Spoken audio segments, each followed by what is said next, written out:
Clean out that lumpy old mattress filled with dead skin and sweat and dust mites. Yuck! So during our spring yard sale, up to $1,000 on cash for humans and avocado. With your good credit, pay zero interest for 36 months. Purchases are $19.99 and above with your minimum monthly payment during Sinsley's spring clearance sale. Since they can beat anyone's advertised price on your mattresses. We posted, you see it. It's like radio, but without the need for all that annoying imagination. Follow us now on all the socials. AFI 640.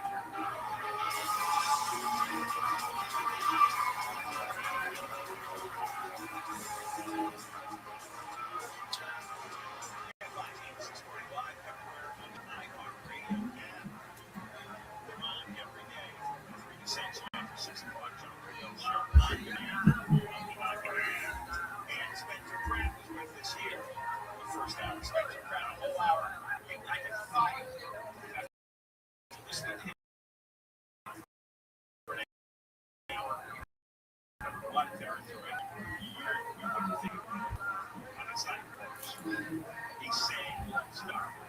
He's saying all the stuff. He's saying the stuff that I'm saying, right?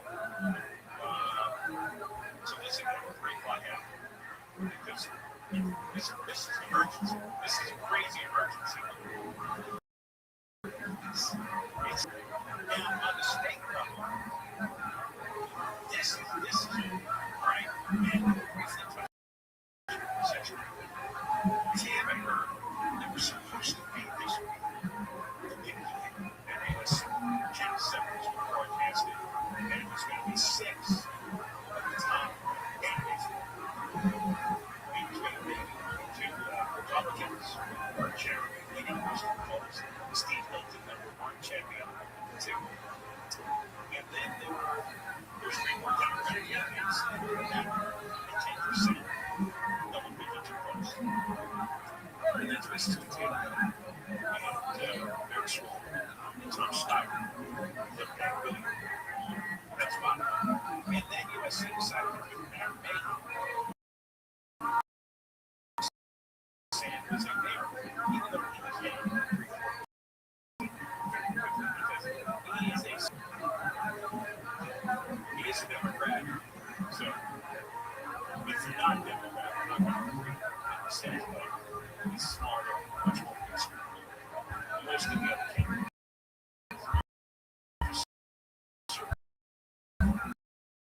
So, all those people I mentioned happen to be voting in some crazy way.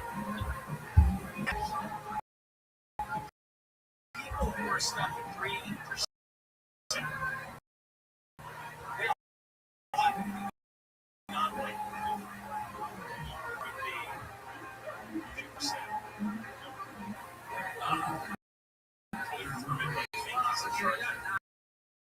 Disgusting about the systems in the state. I'm not saying you're percent. I do at the last. They don't have much of a following. There's been like 15, 20 polls that just don't show up.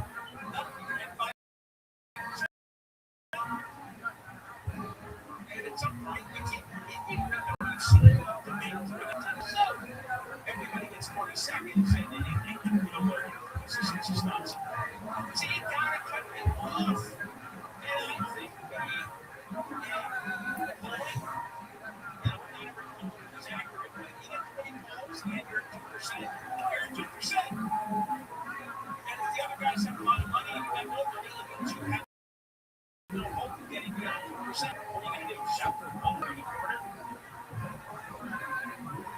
think you don't have to use your campaign.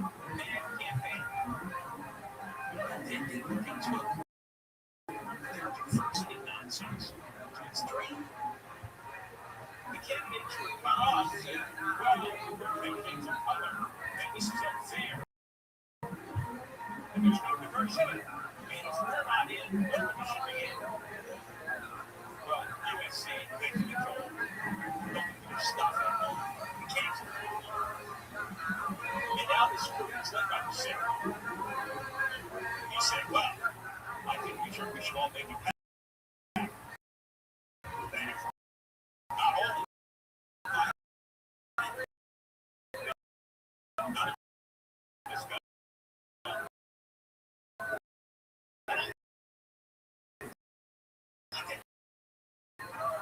Advice to me is the largest audience you're ever going to get now because there's weeks to go before the election. You're not going to get many chances to be in front of hundreds of thousands, maybe a million or two. It's not going to happen. That's just the debate. But all the clips that will run on social media, and that'll hit many more millions. You pick that up. Plus, you'll be able to take it right to the faces of the two Republicans who are beating your ass right now. You've got four Democrats close to conservative in office now in the state and federal level. And they're getting 1/8.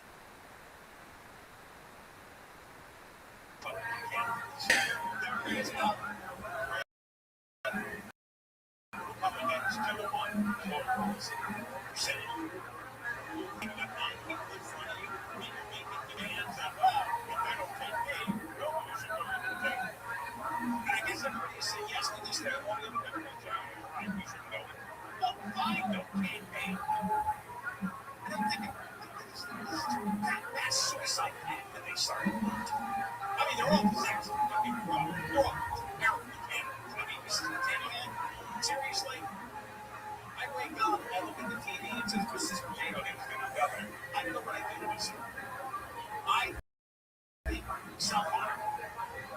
I might cut off money.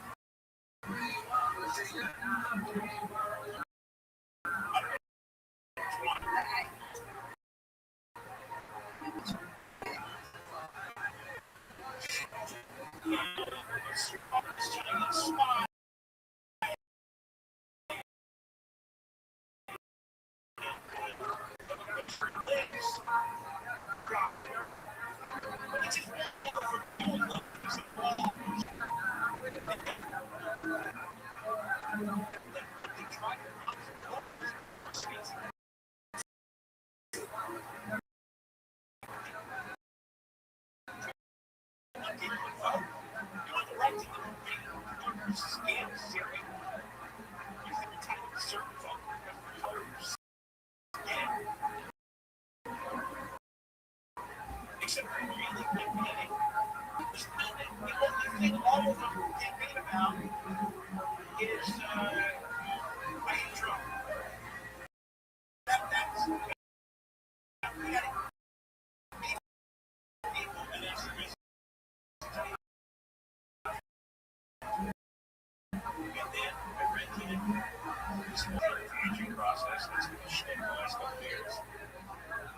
And now I see that it's protesting since 17 of Catholics. But it costs us.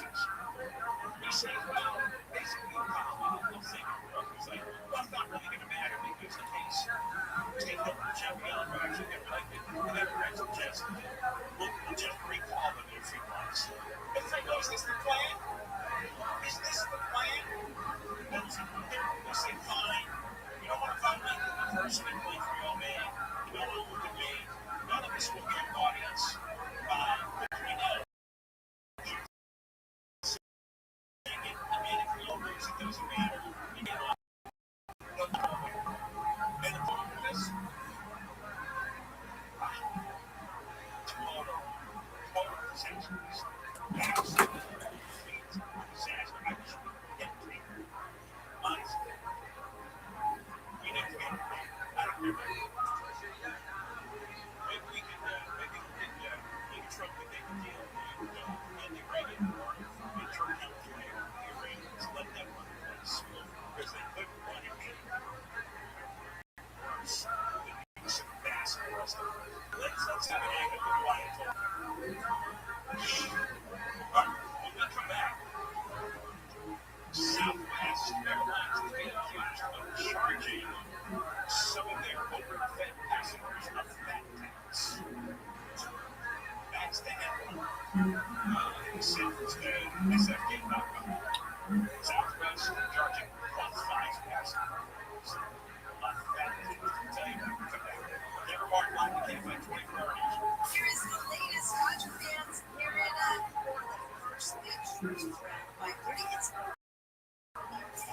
Treasury Department says that it plans to put Trump's signature on a new paper currency. We will have more at the top of the hour. Point at 5 next. Mr. Smile, think one stop doesn't represent for 25 last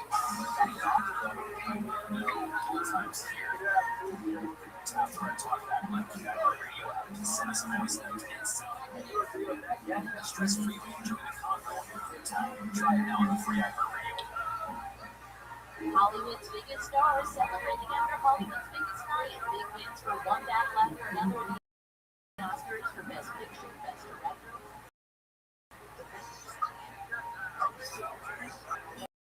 I'll see you first. Michael B. Jordan taking over after TV moments. Jesse Buckley first Oscar for actress in the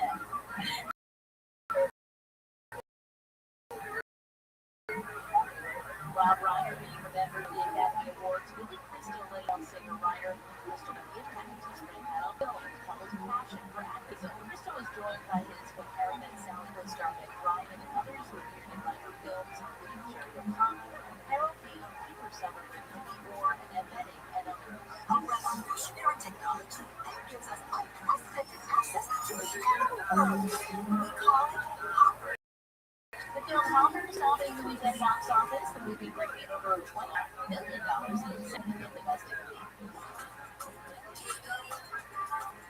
Doja Cat sharing that she's been diagnosed with borderline personality disorder. She said we're discussing her condition and it's TikTok. Telling fans she thinks it caught up with her after being taught as a child to pretend to be someone she's not. Doja Cat said she's been in therapy for years and is so relieved and so proud of how far she's come. That's entertainment on the show. New study shows there's an increase in telehealth servicing abortion pills. A study published in JAMA Forum found that teens in the U.S. are increasingly using telehealth services to teen medication abortion pills, with young people aged 18 to 24 ordering medication abortions at higher rates than older adults. The study analyzed requests for medication made to an online telemedicine.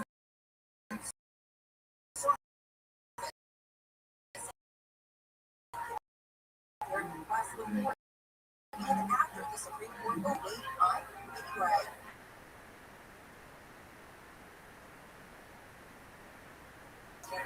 Pesticide impervious. The report is now out of the top 10 of fruits and veggies most contaminated with pesticide residue, as well as the 15 with the lowest amounts of pesticide residue.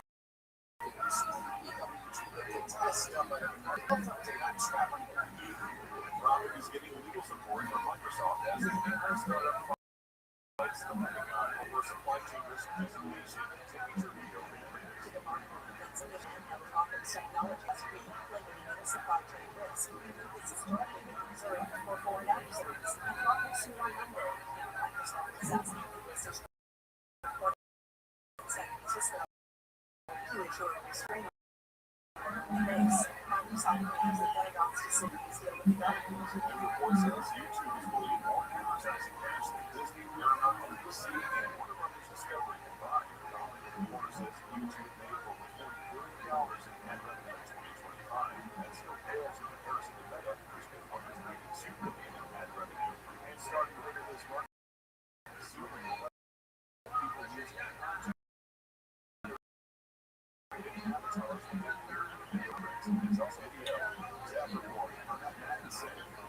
Sell your house with tired of waiting for the real estate market to improve.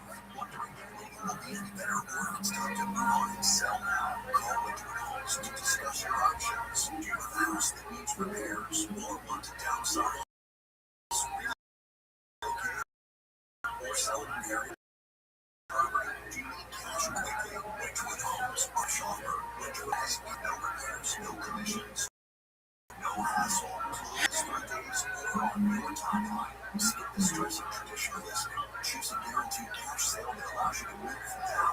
With Wedgwood Homes, our offers are earned. No strings attached. No multiple showings. No last minute price drops or canceled contracts like others. Call 800-307-2010 for your no obligation all cash offer. Wedgwood Homes, Southern California's trusted home buyer. 800-307-2010.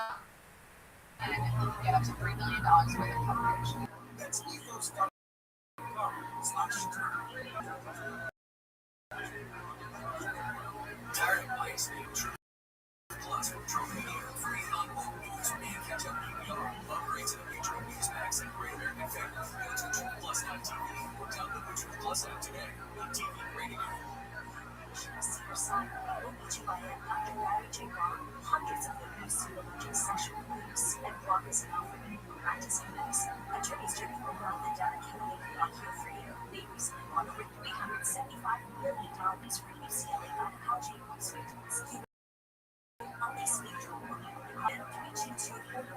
322-4444. Call or visit OBGYN.com. That's 310.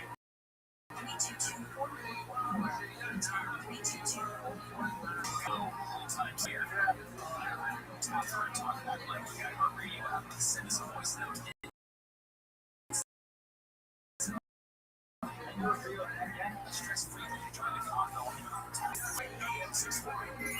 Stimulating talk. On the next Mary Shannon show, other places around the country too. All over film and TV away from Hollywood. Mary Shannon show starts tomorrow morning at 9. You know 96.5 every year. On the iHeart Radio app, Susan Shelley and Company is coming on.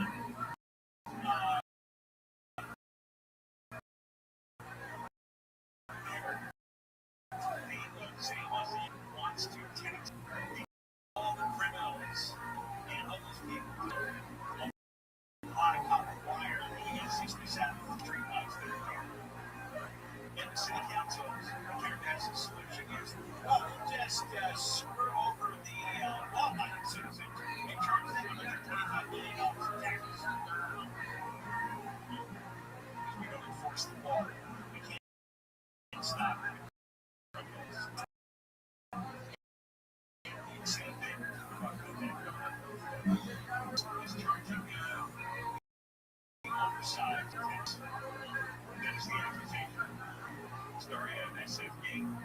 Carrying a gun, flying the conference in Las Vegas last month. She was stopped in Southwest Waves. Stopped at the ticket counter. Gave her a clear message. Buy a second seat. You can't go on the plane.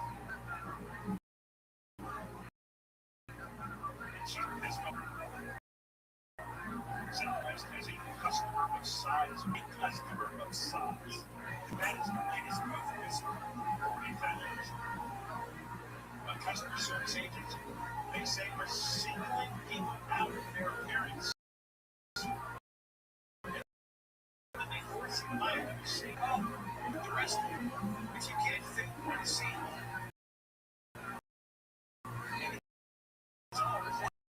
I'm going to put the armrest.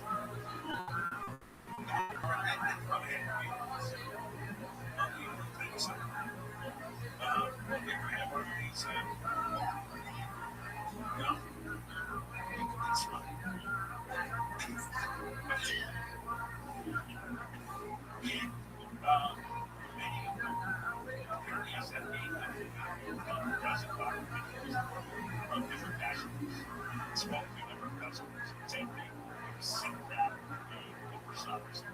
They're not going to force that rest of the other.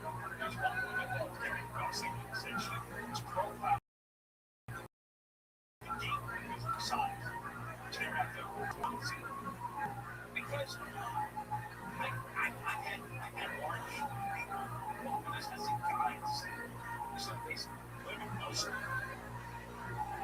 are much more hygienic. Yes, yeah, that is.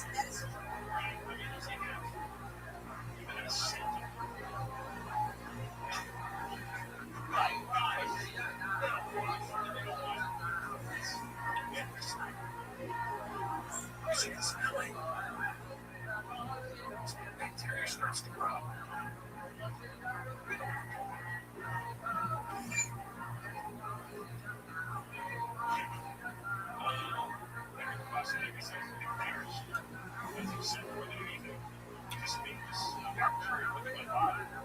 I don't have any hips, so I said this is just fine. I don't have any hips, just touch the ground. Well, The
news is brought to you by ViralRabbi is investigating police problems with a passenger jet and a military helicopter at John Wayne Airport, which added United Airlines flight was coming in command on Tuesday night when a Black Hawk helicopter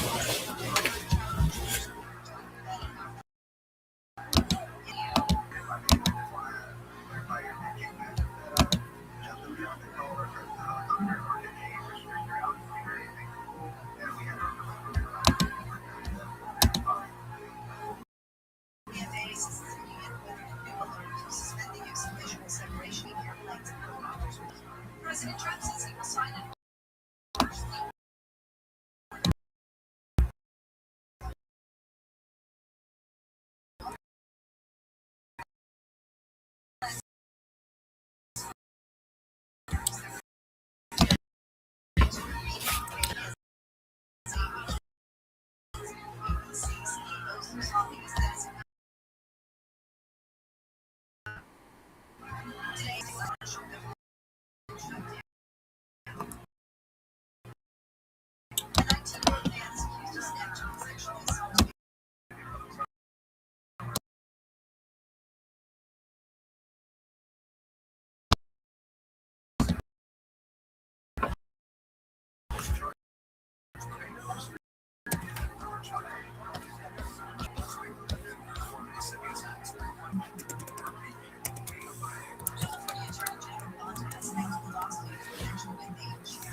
The city spokesperson says lifeguards were wounded at the sighting of an 8-foot great white shark that had been swimming a surfer.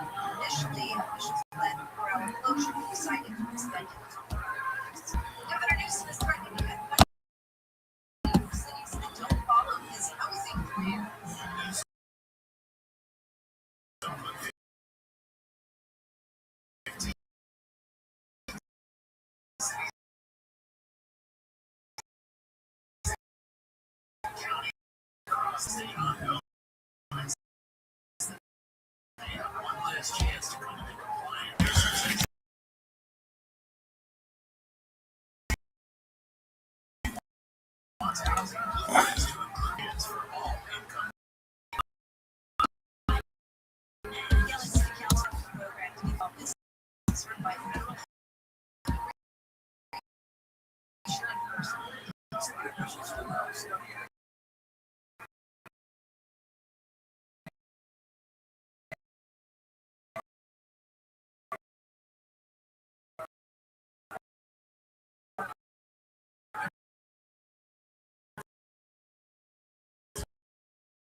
Thank you for the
opportunity to speak. I quite enjoyed our discussion. Below is a proposed series of topics, along with relevant information for each session. Please let me know if these sound.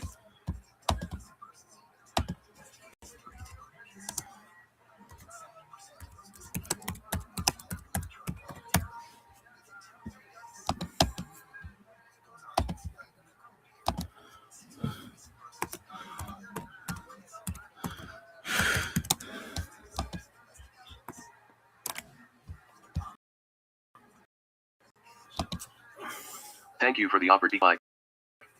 I quite enjoyed our discussion. Proposed series of topics, along with relevant information for each session. Please let me know if these sound interesting to you and your audience.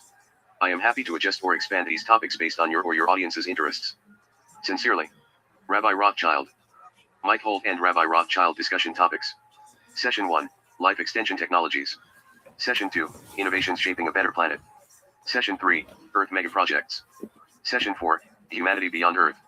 Session 5, Extraterrestrial Life. Session 1, Life Extension Technologies. Gene Therapy for Aging, using genetic modifications to slow, stop, or reverse biological aging processes. CRISPR gene editing, a precise technology for editing DNA sequences within living cells. Telomere lengthening therapies, treatments aimed at extending telomeres, chromosome ends, to delay cellular aging. Senolytic drugs, clearing aging cells, drugs that selectively remove senescent, damaged, non-dividing, cells from the body. Stem cell therapy, using stem cells to repair or replace damaged tissues and organs. Regenerative medicine, a field focused on restoring or replacing damaged cells, tissues, or organs. Organ regeneration, growing or repairing organs within the body or in labs. 3D bioprinting organs, printing living tissues or organs layer by layer using biological materials. Lab-grown replacement organs, organs grown in laboratory conditions for transplantation. Blood plasma exchange therapies, replacing a person's harmful substances or rigid biological systems. Young plasma transfusions, transferring plasma from young donors to older individuals to potentially reverse aging effects. Peptide therapies, using short chains of amino acids to influence biological functions like healing or hormone regulation. Human growth hormone, HGH, therapy, supplementing HGH to promote growth, metabolism, and potential anti-aging effects. Testosterone replacement therapy, TRT, restoring testosterone levels in individuals with low hormone production. mTOR inhibitors, longevity drugs, drugs that slow cellular growth pathways linked to aging, example rapamycin. Supplements or treatments that increase NAD+ levels to support cellular energy and repair. Certain activating compounds, substances that activate sirtuins, proteins linked to longevity and metabolic regulation. Epigenetic reprogramming, resetting gene expression patterns to a more youthful state without altering DNA sequence. Mitochondrial repair therapies, treatments aimed at fixing or improving the function of mitochondria, cell energy producers. Advanced antioxidant therapies, treatments that reduce oxidative stress more effectively than standard antioxidants. Microbiome engineering, modifying gut bacteria to improve health and longevity. Fecal microbiota transplants, transferring gut bacteria from a healthy donor to restore microbiome balance. Personalized nutrition, DNA-based diets, diet plans tailored to an individual's genetic profile. AI-driven health monitoring, using artificial intelligence to track and analyze health data for early intervention. Wearable health tech, continuous tracking, devices like smartwatches that continuously monitor vital signs. Smart implants for health monitoring. Implanted devices that track internal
It's just like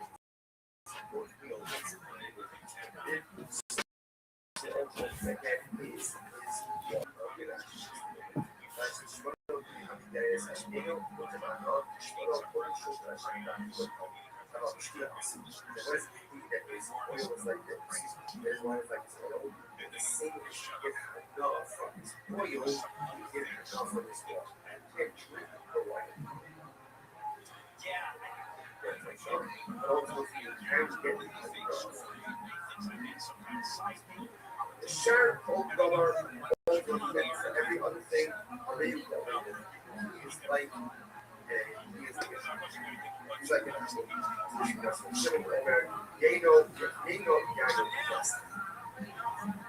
relay, motor, relay, she says, one, SF, obviously, open and then for so selection so you know pick up a session. Actually let's tell you else let's tell you else what he's doing with tell you else sharp part of the scene for you and here to show it's like an ocean regarding every other man but I do some ultimately I guess what is that?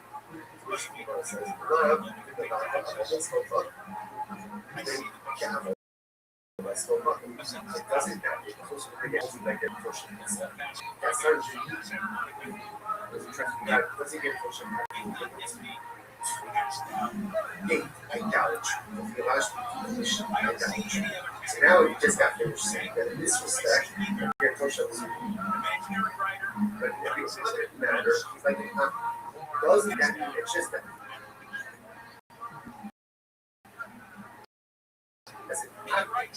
Theologically definition get those up, which the Gemara says no, that's a no, just no, actually it's just no shots. But it's the shots in December. So the word Shabbat Shabbat was get you cannot carry from a moment to another. It's really some partner without it. Like Peter was actually using collective. And it's all they join together. That joins domain of one whole.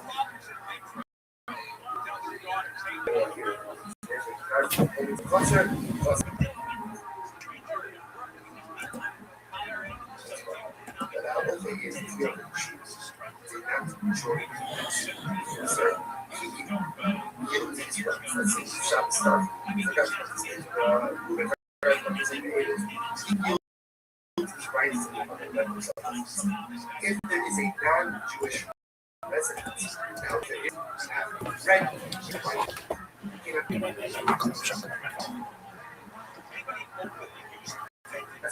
built his rights, but his rights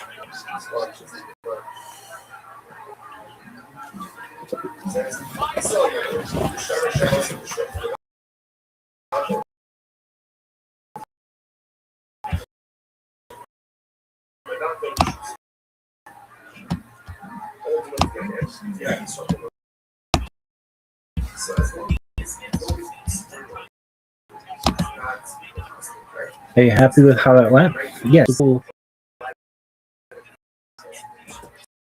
If I were Australian, it'd be just like my preferences.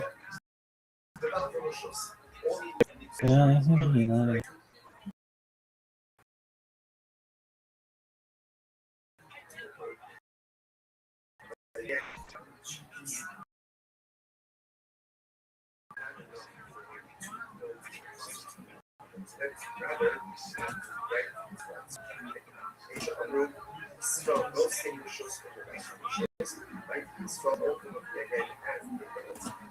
go ahead and yield these rights, give companies rights, or give over these rights to the others.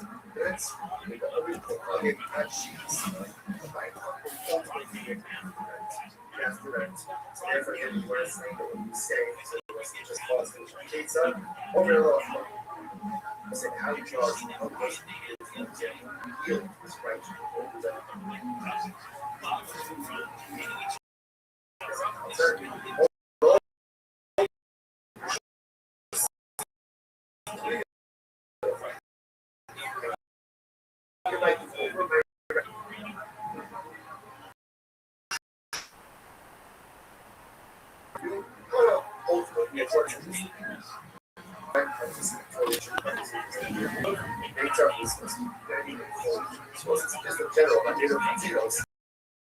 Again, you need a participation in general if you have Jewish residents who depend to participate, even have shadows, get rights.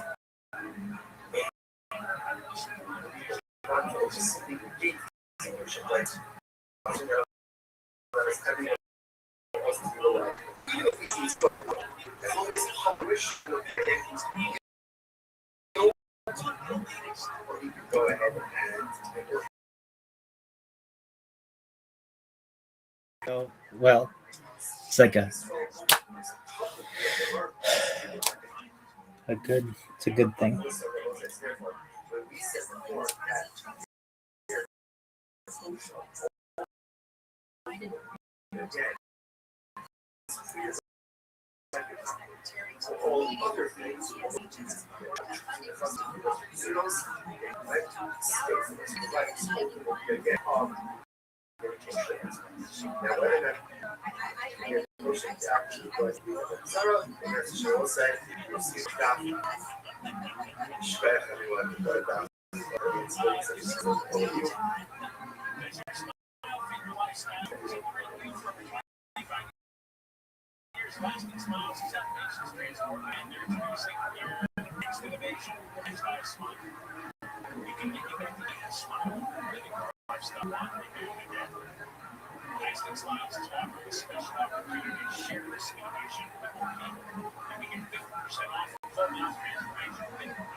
Sponsors for this thing.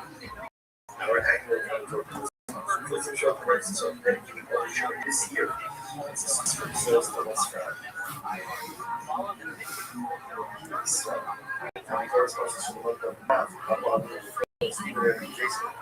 parents.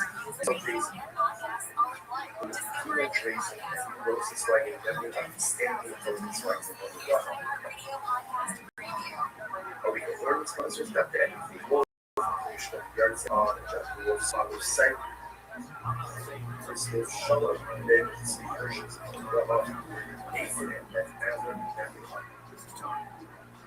Father Ben Handler, Robert Barlow, born in night, Ben sponsors for today. Jerry Handler, nephew of his brother, Golston Handler, us, and our families.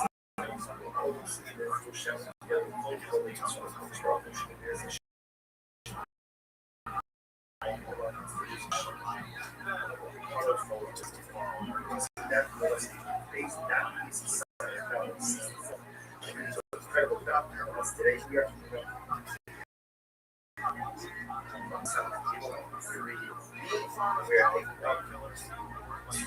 4, 6, 7 dollars. So that we got that.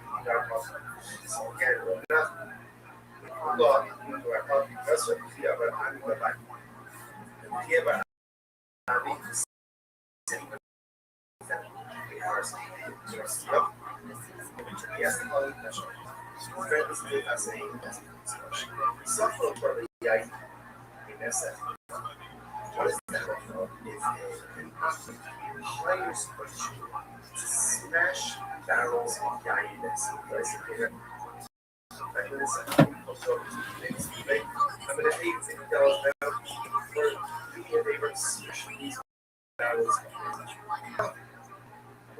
What is the how is the Jew allowed to receive to accept wages and so remember again? Yes, today's documents will be concept of funds that's generated from I'm happy. I love it smoothly. And get sessions of upcoming discussions. That's baller.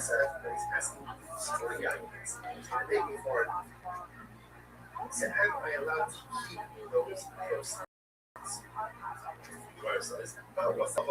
We are giving those things for us. It's very interesting.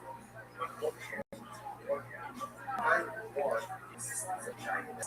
Why do I want humans? Embarrassed to break on their own. I would take the opportunity to break on the embarrassment. I want the existence of China because I want it. Therefore, I think that means the place to go with your actions. We are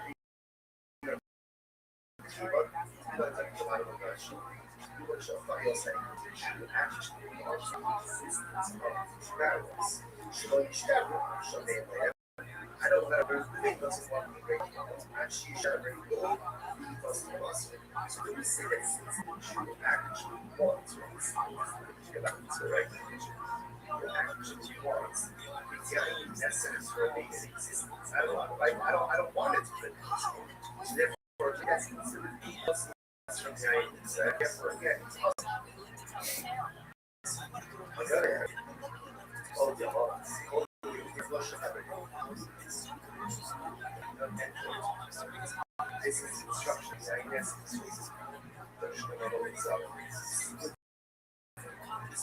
Sure, one gives again, ultimately, describe what is already existing. And that's supposed to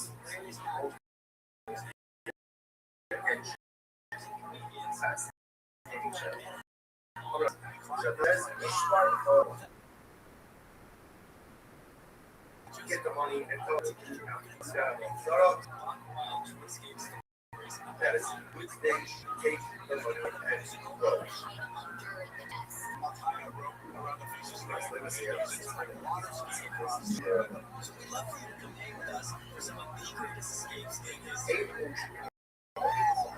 So let's say again.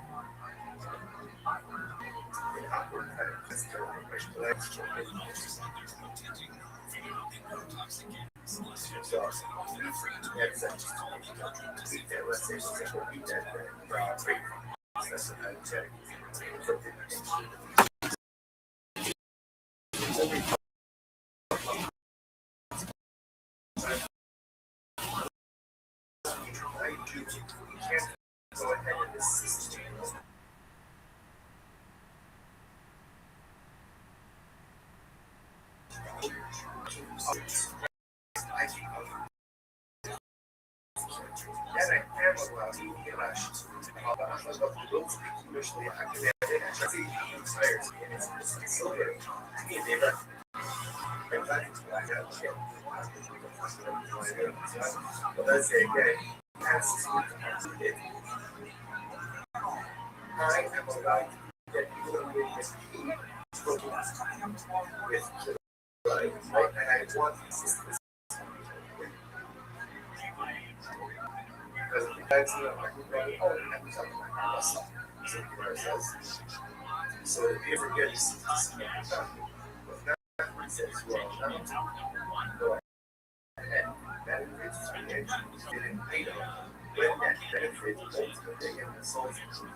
I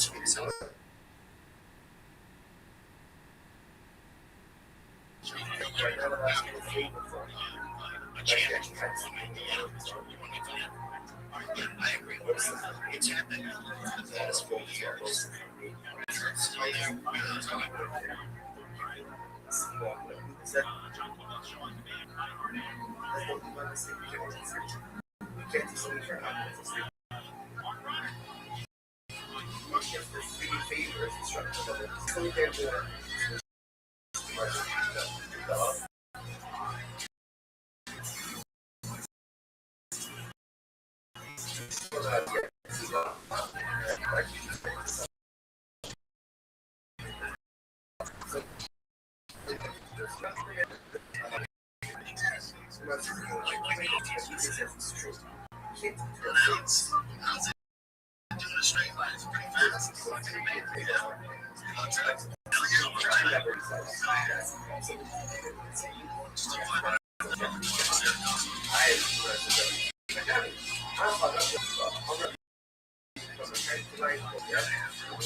Like, okay, let's say I do that, then the reason so I can shot over that traction spikers, the UFC people are tuning in. And so I've been waiting for fucking 6 months to my podcast, like, ever, like, UFC competition. I mean, now, the UFC competition. So it's like, and also my fan base is outside the UFC because I'm doing different things. Like, I did the Oscars, I did the fucking Academy Awards, I've been on this show, this stuff. So, like, broadened everything. Like, I can bet the name. I realize it. Because I'm not approaching. I can bet the name. Jane Henry with the UFC.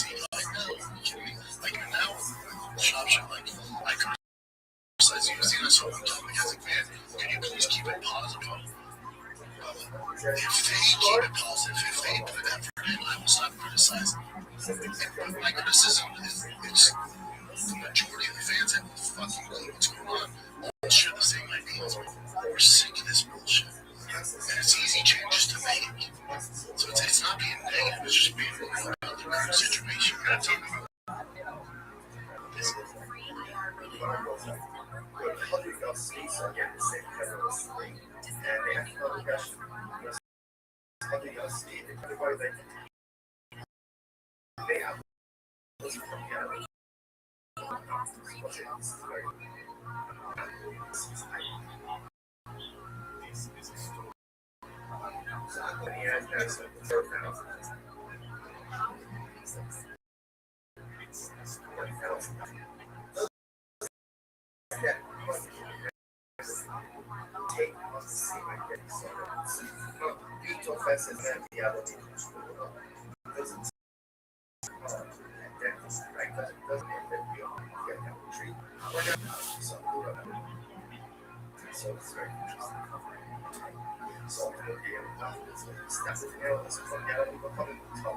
So nothing says to me it's so society, and he has that money is not idolatry. What's wrong with that money is just one thing. There's a lot. I know the awesome thing that I came across what happened. Suicide is fascinating. So that was the records. There were these people who came up with Rabbi more active, and they wanted to convert. Rabbi told them, guys, before you convert, sell off all of your idolatry, right? Sell off all of your idolatry, and then you have the cash. After you do that, then what's the here? Rashi says over here, Rashi, the Swiss guy, all of his guy to the Irish, this guy will cost you a product and all those stuff. Remember, if they convert and they still own your idolatry, then that's idolatry by Jew. Idolatry by Jew, number one, can never be gay, right? Can never have his identity.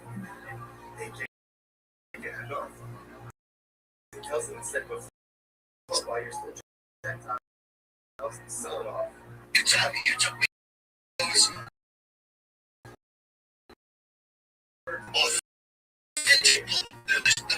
the street.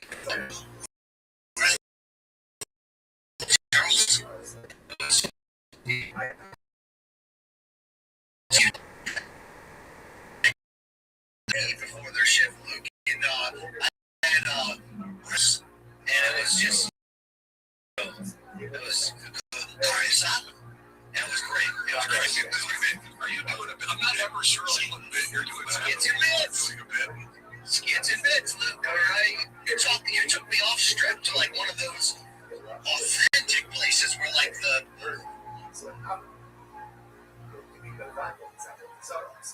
That's why Hello. And the word says, here's the social I thought you were you need to got holes in it. That's right. So what happened? So Apple went and sold his item, right? And brought me the proceeds from the sale. Or Yanni Ness, I went ahead and I left $100,000. He split this guy in and then he brought me the proceeds of the sale. What's that? Well, bonds are ultimately again interesting. Now, however, something I should end what was let's say the opposite case. It's the way here.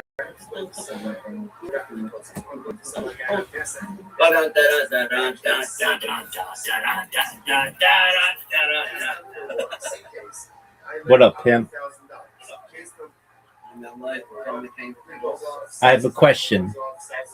How is your porch light going? Is it detecting all the motion? It's on all the time? 24/7 you got this light on? I'm asking you, does your motion detector light detect? No, dog. Back in the day, you have to fix a motion and then you didn't do it. Was it motion detector?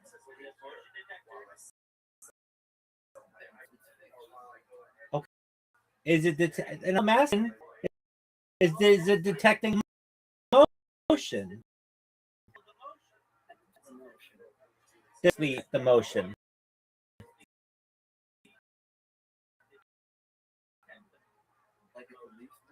Exactly. Okay. So can you adjust the sensitivity on it? All right. It's pretty fancy. How's your dog?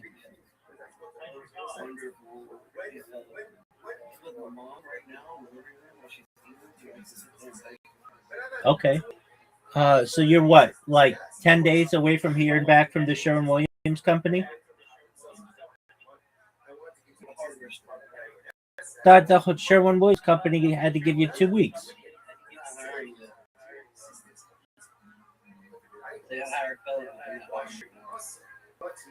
Well, that's some shit.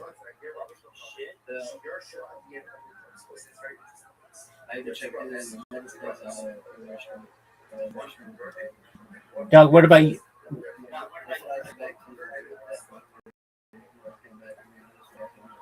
What about UPS? Yes, but can't you like handle boxes in a warehouse? Amazon.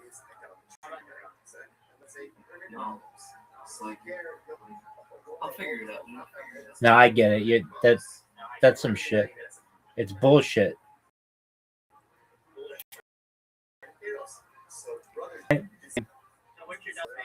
don't even remember my dog's name. No, I don't.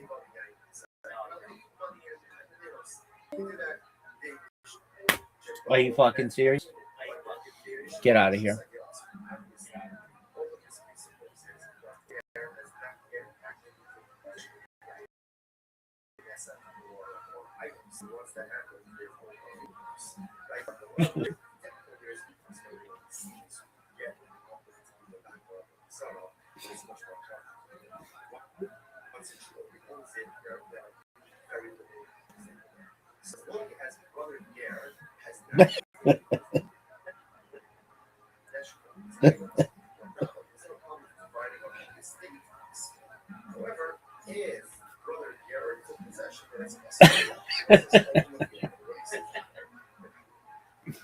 She was on the show, and she gets unconfirmed information first, and they knock it off, and then she gets confirmed that he's dead. And she goes, "We came, we saw, he died." She was so excited about that. And then that led to India, at least for a while, becoming a failed state. Oh, it still is. It still is this whole time, man. It's been a disaster. This episode is brought to you by Visible. Folks, there's one thing nobody wants this season, and that's getting catfished. And it's not just dating profiles are putting you at risk. Also, big wire looks great at first, promising price, fees, and an expensive bill that isn't what you were expecting. Your knight in shining armor? Visible Wireless. It's one-line wireless with unlimited data and hotspot, $25 a month, taxes and fees included. Now that's a green flag. It's all digital, so you can switch as fast as you can swipe. Don't fall for the trap of getting catfished by wireless. Visit visible.com to learn more and start loving your wireless carrier. Terms apply. See visible.com for plan features and network management details. And you know the thing is that they called that Hillary's war. She was the secretary at the time. She's really the one championing that. I believe Obama wrote in his book that he was 50 really pushed back. He said his big regret was that he didn't think about what came next. Haven't yet, like after Iraq, never thought of that. But thank God Trump's figured it out. Oh yeah, he's figured it out. We'll go in this drastic new direction of getting the seventh war that they want to get this year. Jesus Christ. Did you see that one military news on television? Something about the Vatican around, like Rome. Like, hey, fucker, Rome didn't have nuclear weapons and drones. Rome didn't have drones that were like you. Yeah, we talked about boots on the ground. Should we fight with swords? Should we get everybody to fight with swords? Is that what you're saying? Fuck. I'm saying. Well, also, what? What are you talking about? You're going to take island? Because, okay, well, then you're going to be a target. You're going to be target practice as long as the Iranian regime is still standing. And if you're talking about militarily occupying the country, like we did with Iraq or Afghanistan or something like that, this is a huge country with 92 million people to occupy that country. And at least 500,000, and probably you can't do that. So what are you talking about here? And so you're saying, are we going to start a draft for the least popular war going in American history? Because I don't think that's happening. This is maybe slightly more popular. Going in, it's less. I'm sure Vietnam by the end was very, very unpopular. Vietnam going in didn't make any sense. There's, I guess,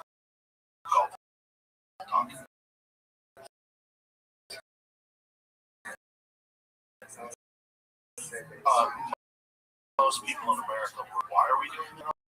We were called it Vietnam syndrome, the American people had, which is that we didn't want to fight a war again after that. That's from their perspective, that's a syndrome. It's really something. They think by the way, Ben Shapiro used the same quote. He said Trump finally broke a rat war syndrome because they see from Ben Shapiro's perspective, the illness is after you lie American people into a war and slaughtering people. The illness isn't that. You might look at that as the bad part, but the bad part is that these annoying Americans have this tendency to not want to do that again after that. But he claims Trump has broken the rat war syndrome. Of course, there's really no evidence with the support of the American people that has changed at all. And, you know, the George H.W. Bush was said to have defeated Vietnam War syndrome in Panama and in Iraq because they were relatively easy, bloodless on the American, very, very limited injuries. And they weren't like quagmires that went on forever or whatever. But Iraq ever since years, essentially. For 30 years, we're still at war with that country. Public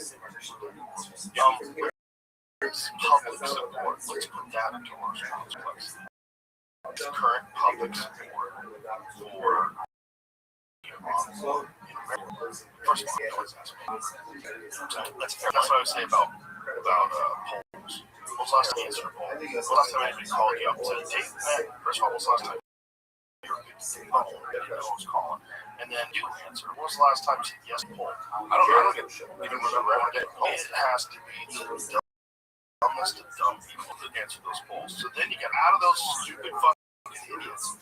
Even how many of them? It's even unpopular amongst them. I mean, what does it say? Most recent national polls show Americans overall oppose the current war with Iran and think U.S. military action has gone too far. Coin Impact poll finds 54% of the U.S. voters oppose U.S. military action against Iran and 30% support it. I wonder how many of those 39%. And not too much. We don't have the numbers. The poll reports about 6, right? What is the number of 6 in 10 adults say U.S. military action against Iran has gone too far. Only about a quarter say it's been about right. 25% whenever we're talking about these kind of things. Again, who are we talking about? Who was asked? Republicans largely support the military action. Around 86% support. Because I know a lot of Republicans in their idea, while large majorities of Democrats, around 92%, and independents, about 64% oppose it. 92%. 48% of Democrats fucking vote. They work for CNN. They work, whatever. CNN thinks it's a good idea? No. Dude, CNN is running cover for Donald Trump during this time. For real? Oh, yeah. No way. Yeah, they put up a poll the other day. They had a graphic that said 100% of MAGA supports the war in Iran. Oh, is that running cover or is that most Americans don't Democrats? 92% with the war. If that's the case, wouldn't that just make these MAGA people are a fucking problem? I guess. Oh my God, MAGA GOP Trump. Can I hear what he says? Or would it be a problem? Oh, okay. That seems bonkers. It seems bonkers. Approved 100%. How many people did you ask? 2. Well, there's guys with one hats on. If you notice the way they say this, right? So they don't just say GOP voters, they say MAGA GOP voters. And so what they're doing here is that they're filtering who they consider to be MAGA. And who they consider to be MAGA are the people who still say they support Donald Trump. But almost like 100% of the people who don't support this war stop supporting Donald Trump over it. But look at this little thing at the bottom. 66%, 31% split among non-MAGA. And it's that non-MAGA representative. Is that what you're saying? Non-MAGA Americans, I believe. Like the whole MAGA thing is like, how did we're so fractioned as it is? Like this whole idea of right versus left as it is, and now you've got a MAGA section of the right. It's all just ridiculous. But it's a way to describe it as anything other than what it is, which is the most unpopular war in American history going into it. And for good reason. Look, dude, he didn't even bother to sell us on a propaganda campaign about it. He was like the laziest, just lie us into it. Just on a fucking firm tinfoil hat right now. Let's get double layer Reynolds wrap, fucking crease the edge, fold it down. Why would he want it? Why would he want it? Look, I am not denying that the regime is a problem. I'm certainly not denying if I was Israel, I would not want to hate you trying to get nuclear weapons right there. I get the Israel position. I totally understand how they're so just vehemently in defense of their homeland. They're surrounded by people that hate them. They're the one Jewish country. Everyone else is Muslim. They don't want a caliphate. They don't want to kill them. It's been going on forever. They think it's in God's habit. I get it.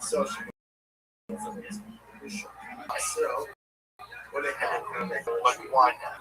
What does that make any sense? Well, Trump himself has said, which literally this would be considered an anti-Semitic conspiracy theory if anyone else had said it, but Donald Trump has openly talked about many times how the Adelsons give them all and they come by every day, and all they have is another demand on behalf of Israel. Donald Trump also, very early in his political career, got in trouble with the Israel lobby and then they pivoted to winning their favor back by saying he would tear the Jason around deal that Obama did. And it looks to me, nation aside, exactly what control over the guy. But it looks to me that Venezuela has big street protests against the regime and around there.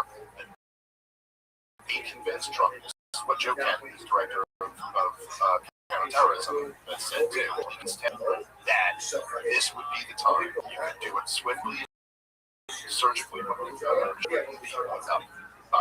overthrow it. And this is what Donald Trump said when he launched this war. There's a change, calling great people of Iran to rise up, and they did. It was up by at least the hundreds of thousands they were out in Tehran in defense of the regime chanting death to them. Because it turns out, when you kill 165 girls, that doesn't make a country go, we love you, thank you for that. Before the bomb, there were people in the streets that were protesting. And people were killed because of that. A lot. That's the other thing. Is that regime is like they were down, and they do with public figures. They killed a very prominent wrestler from Iran. Yeah, really, two of them. They killed one a few years back. The UFC tried to step in and somehow they stopped him. He was also one that was accused of protesting. Listen, I don't know if this most recent one. I'm not saying this is true at all. I don't trust any governments, but they claimed he killed a few cops.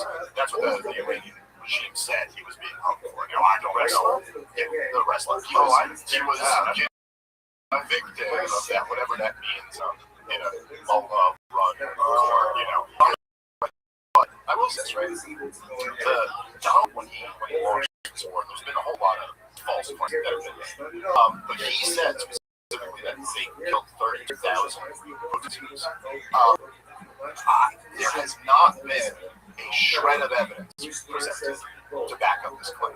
Now, I'm not saying it's not true. I'm not putting it past this government that they would do that, and they've acknowledged that a lot of people have died. I think the last I had seen was that they were saying, the government of Iran, this before the Ayatollah was killed, they were saying something like 3,000 people had died, and then the CIA said died.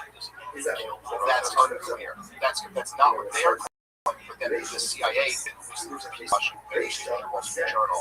They had said this was like a week and a half into it. They estimated like 6,500 or something like that. But this is a huge question, right? And it's not clear at all.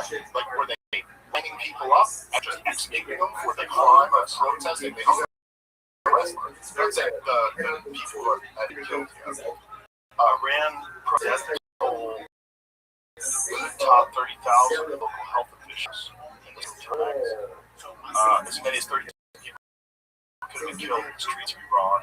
On January alone, 2 senior officials of the country's Ministry of Health told Time, indicating a tragic surge in the death toll. So many people were slaughtered by Iranian security services that Thursday and Friday overwhelmed the state's capacity to dispose of the dead. Stocks of body bags were exhausted. The official said 18-wheel drive trailers were placed in ambulances. Yeah, listen, all I'm saying here, man, is that you gotta be, I just see this play out a lot of times. You gotta be really careful about things made in the run-up to war. They're basically saying, we have a source who told us this. What year was this? What date was this? January. Yeah. So the protest started in late December and in January. Time was unable to independently verify these figures. The point, right, is that in 2 days there were killed. If that is true, that is up there with one of the biggest massacres in human history. The biggest massacres in World War II were like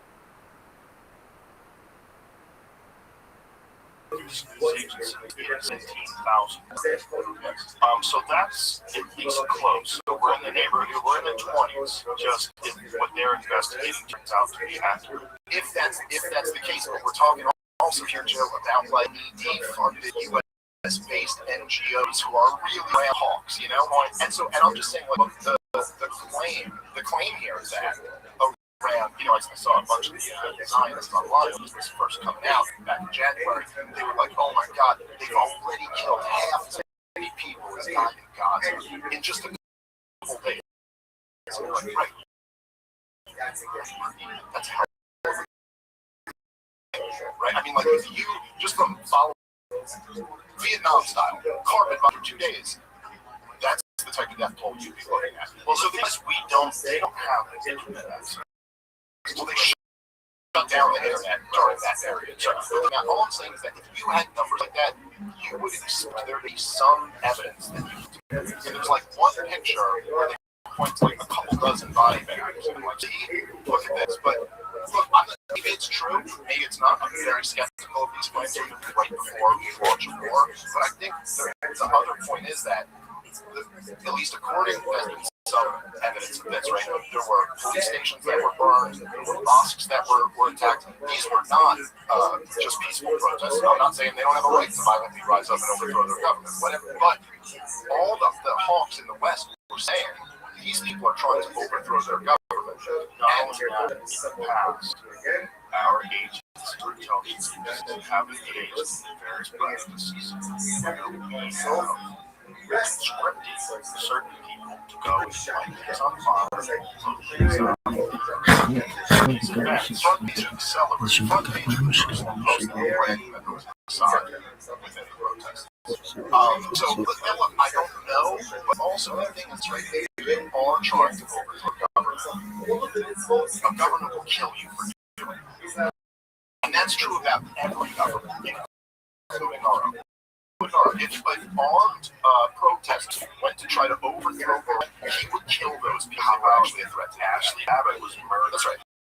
January. And every single winner in the country went, well, that's okay. It was an insurrection. And by the way, every single right winger in this country, when this Preddy got killed, we're like, well, he was interfering. Oh, I saw it. But by the way, the Preddy thing was the most textbook example of a bad shooting. There's just no. They had disarmed the guy. He's down. There's 6 of them. They panicked. They put 6 bullets in. Do you know what happened? Do you know the whole story of the gun? The gun being removed. Yeah. Do you know the whole story of the gun? Okay. The gun is a SIG P320. Right. SIG P320 is notorious for accidental discharges. Right. There is a video of the cop removing the gun, walking off. Yes, I saw, and the gun goes off. Is that his gun for sure? Yeah, because I saw that hadn't been determined whether or not. I heard people speculating. I've watched the video multiple times. I've watched other people's analysis of it. Obviously, I'm no expert, but I do know something about guns. And that gun in particular demonstrates our laws, and it will go off. There's a cop inside of a precinct. He bends over, not touching his gun in the holster, and it goes off. There's a video of a guy on a range, and the gun just goes off. And he goes, whose fucking gun was that?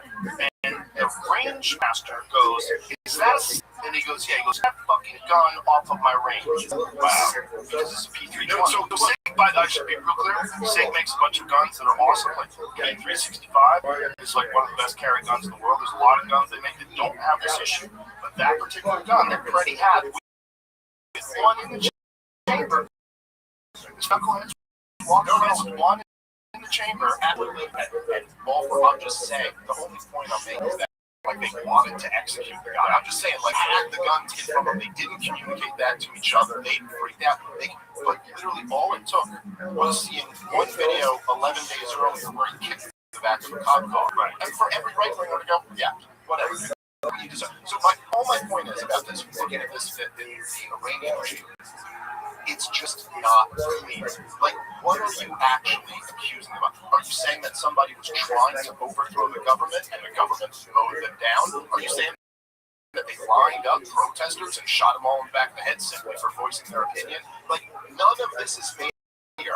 But when the war drums are beating, no one even cares. Like, that's questions. It's just like, yeah, they killed their own people. And then if you notice with this war, just like with Venezuela, just like with all of them, they just keep giving you, like, they throw like 15 justifications at it. You know, and what is the reason we're fighting this? Because all of them like to play the humanitarian card. You know, we're doing this to, for these oppressed people. We want them to rise up. They've been living under this regime. And you're like, okay, 2 things. Like number one, that is simply just not how U.S. foreign policy works. We don't for such humanitarian grounds. You know what I mean? Like, we're partners with some of the most brutal authoritarians in the world. And in the case of Israel, we've been funding their destruction of Gaza for the last 2.5 years. And so that's not really what's motivating this here. And then number two, Donald Trump even just the other day said he'll be partnered with Ayatollah and run the Strait of Hormuz together. He's backed off of regime change. Where the idea that talking to him, someone talking to him. Who's he talking to? Do they know who they're talking to? Because it's not like they're meeting. Donald Trump said some guys on the board. Donald Trump himself said the other day that he goes we're negotiating. They're going great. And they go, who are you negotiating with? There's a person we believe. And then there's the new supreme leader, and he said, no, it's hard. He's some hacker talking Iranian accent. He's got them convinced. Well, it's just I have the authority to negotiate. Let's be partners. Let's get the wire 1 billion Bitcoin. This is address. Well, everything I'm saying publicly before is that Iran is like, no, we're not in these negotiations. We've made our terms clear. And their terms, what they're asking for is something that Donald Trump is not going to be able to do. What's that? Their demands were that we stop attacking them immediately, like that part they might get, that we pay them restitution for all the damage so far. That's essential region. I mean, they had a few other things there that were just like, that's they want to know.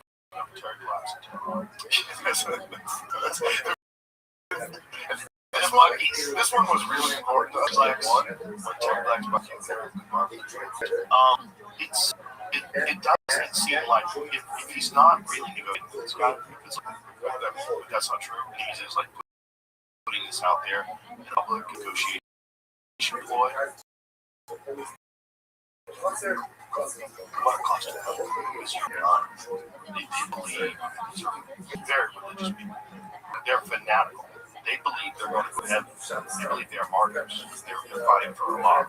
This is the just and holy one. Well, they've also been attacked. Well, that's right. And they've been preparing for this for a long time. And they there's people make out of the chants that the Iranians have been chanting through America.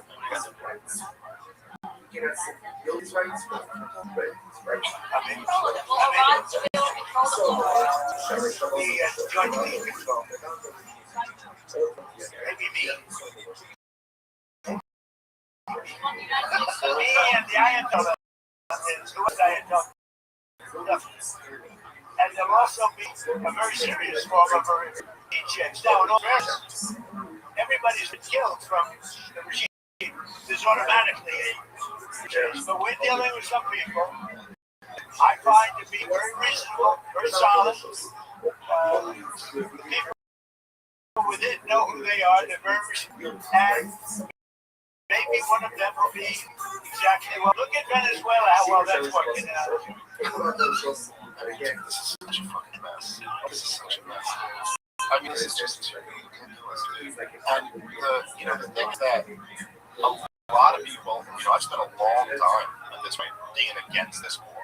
Because this war has been telegraphed since, the Bush administration wanted to do this shit. And at least for like 15 years, I've been publicly opposing this war. And one of the reasons why so many of us oppose this, and a very shitty way to be vindicated, is that Iran is just not like any of the other opponents in the war on terrorism. It's a different beast entirely. And you've seen this already.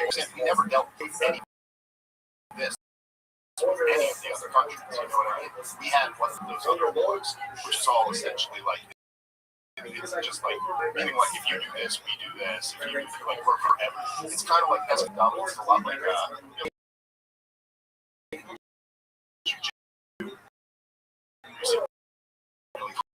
level guys basically put you in a position where you make more decisions. Back and I'll show you, push off, like whatever you We don't have that. The Pentagon's been decent. And that they can target our assets, our bases, or overseas in the region. They can target our allies. And this is a big problem. And so, like, Donald Trump got into this thinking he would be like Venezuela. It would be quick, it was easy to claim victory.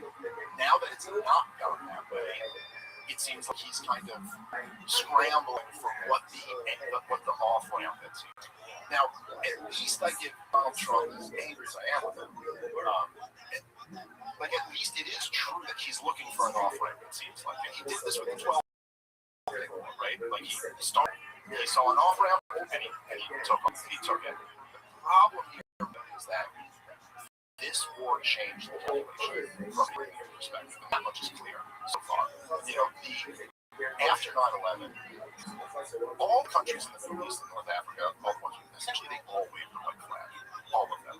Like Saddam Hussein went to UN inspectors in and was trying to do anything he could to not meet the fate that he ultimately met. Gaddafi denuclearized, got rid of chemical weapons. Bashar al-Assad got rid of his chemical weapons. Like, they were all just like, we don't want it with you. And Iran was very much the same way. They got into JCPOA, they allowed an inspections regime in to come and look at their nuclear facilities, all of that. And even up to the 12-day war, when we dropped the bunker buster, Israel bombed a whole bunch of regime targets, they still, in their response, called ahead, made sure there'd be no U.S. Troops there. They hit the side of a little base there, and they gave Trump an offer because they didn't want it. They don't want to die like Muammar Gaddafi. They don't want to, have their country destroyed. So for self-preservation reasons, they showed restraint. The counter from the Iranians was that we can't do that again. We have to give you a bloody nose and a black eye. We have to make this cost as much. Otherwise, you guys will just be back here in another 5 months doing it again. And they're probably right about that. And so now we're in this situation where we're already in a quagmire. It's already like over a dozen Americans have died. I think a couple hundred wounded at this point. Israel isn't giving real numbers on what's going on there, but there's some pretty substantial damage. Definitely some Israelis have died, and I'm sure thousands of Iranians have died at this point. It's cost, Pete Hegseth just asked for $2 billion. Okay, up to cost that much, but this thing is certainly already in the tank. If you can get military moves and they're damaged and embassies and stuff like that. This thing is already, and so now it's not like Venezuela. Donald Trump can just stop and declare victory and even say, like, look how is Venezuela really working out that great? I don't know. That's kind of, we took one guy away from Chile. People haven't been liberated. Whatever he claimed that. This now, the problem here is that, okay, number one, Donald Trump situation where if he just quit right now, what is he really going to say? It's cost already. And it doesn't seem like there's any clear, like, what did we get out of it? Well, the only way it would work is if there was some sort of deal with both parties. Did come to some sort of agreement, and they did give them some compensation. Oh, shit. Yes, well, that just prints more money for the short inflation. But look, here's the thing, is that it's not just Donald Trump. There's two other participants in this war, two other entities in this war.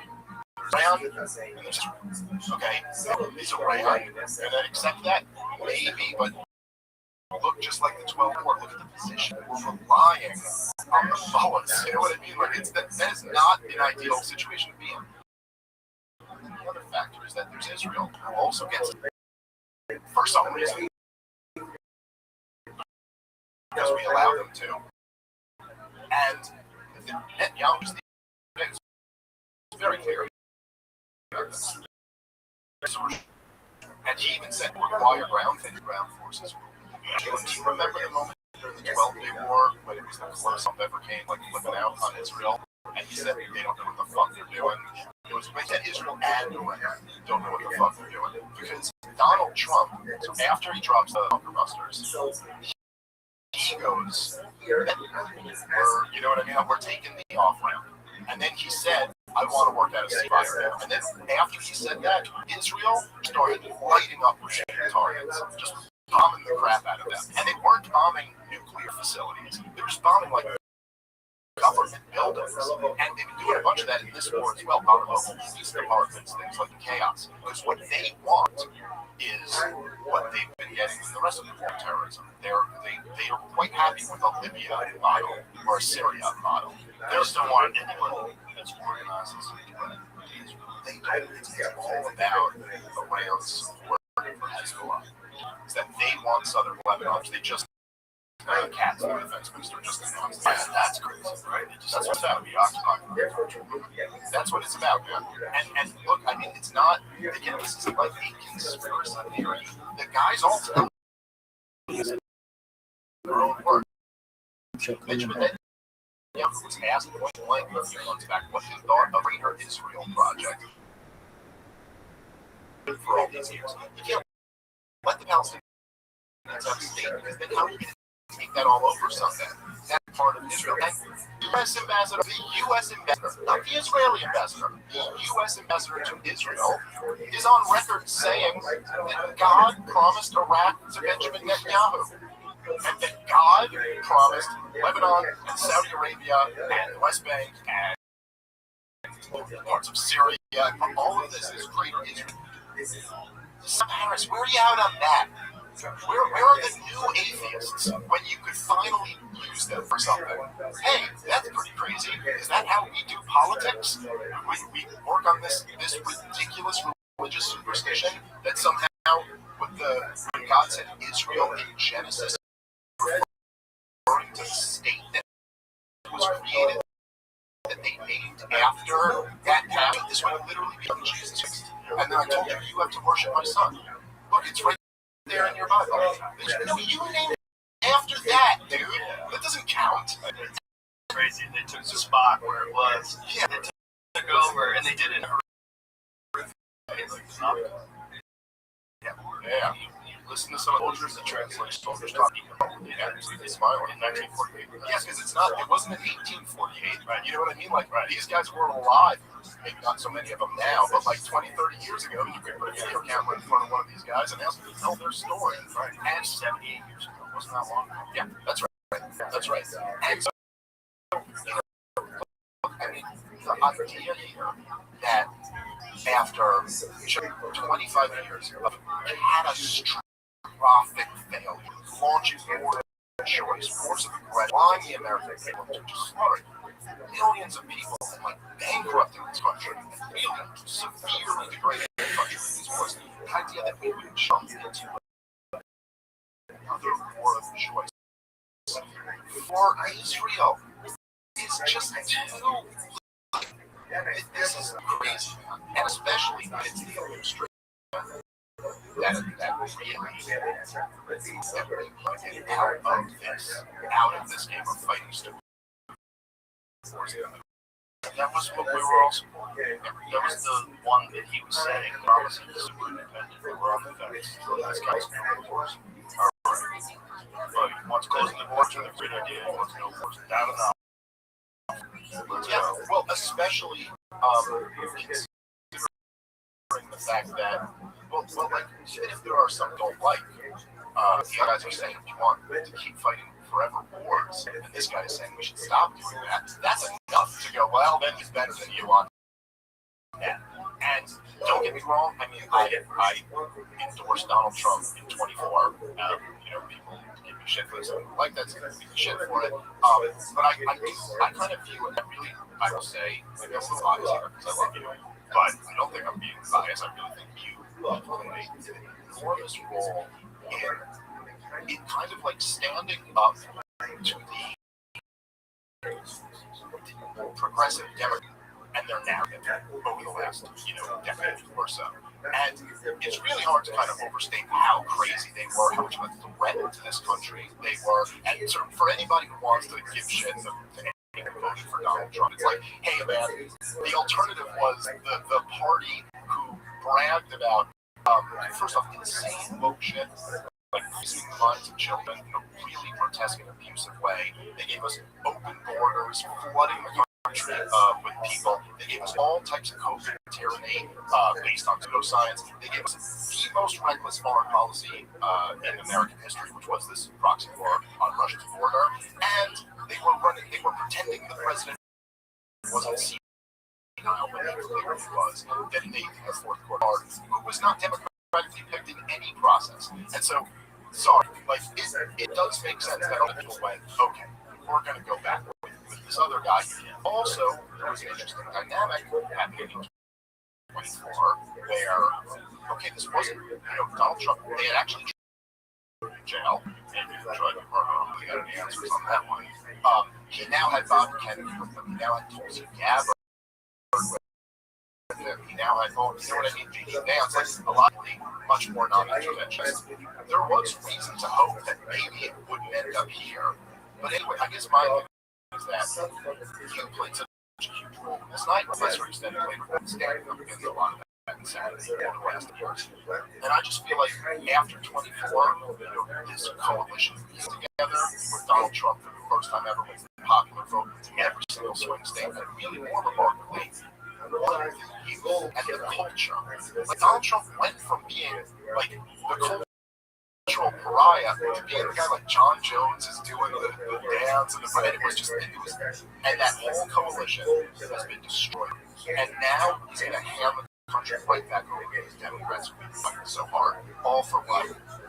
All for the economic wanted against the justifications of it. Well, we're trying to negotiate. Yes, well, that's right. But then all the, and I want to, he said some nice things about me. He was on here the other day, so he said some nice things about Constantine. He said, despite our disagreements, I really like that guy a lot. The only guy I've seen who supported the 12-day war, but it's ridiculous. And I've seen so many.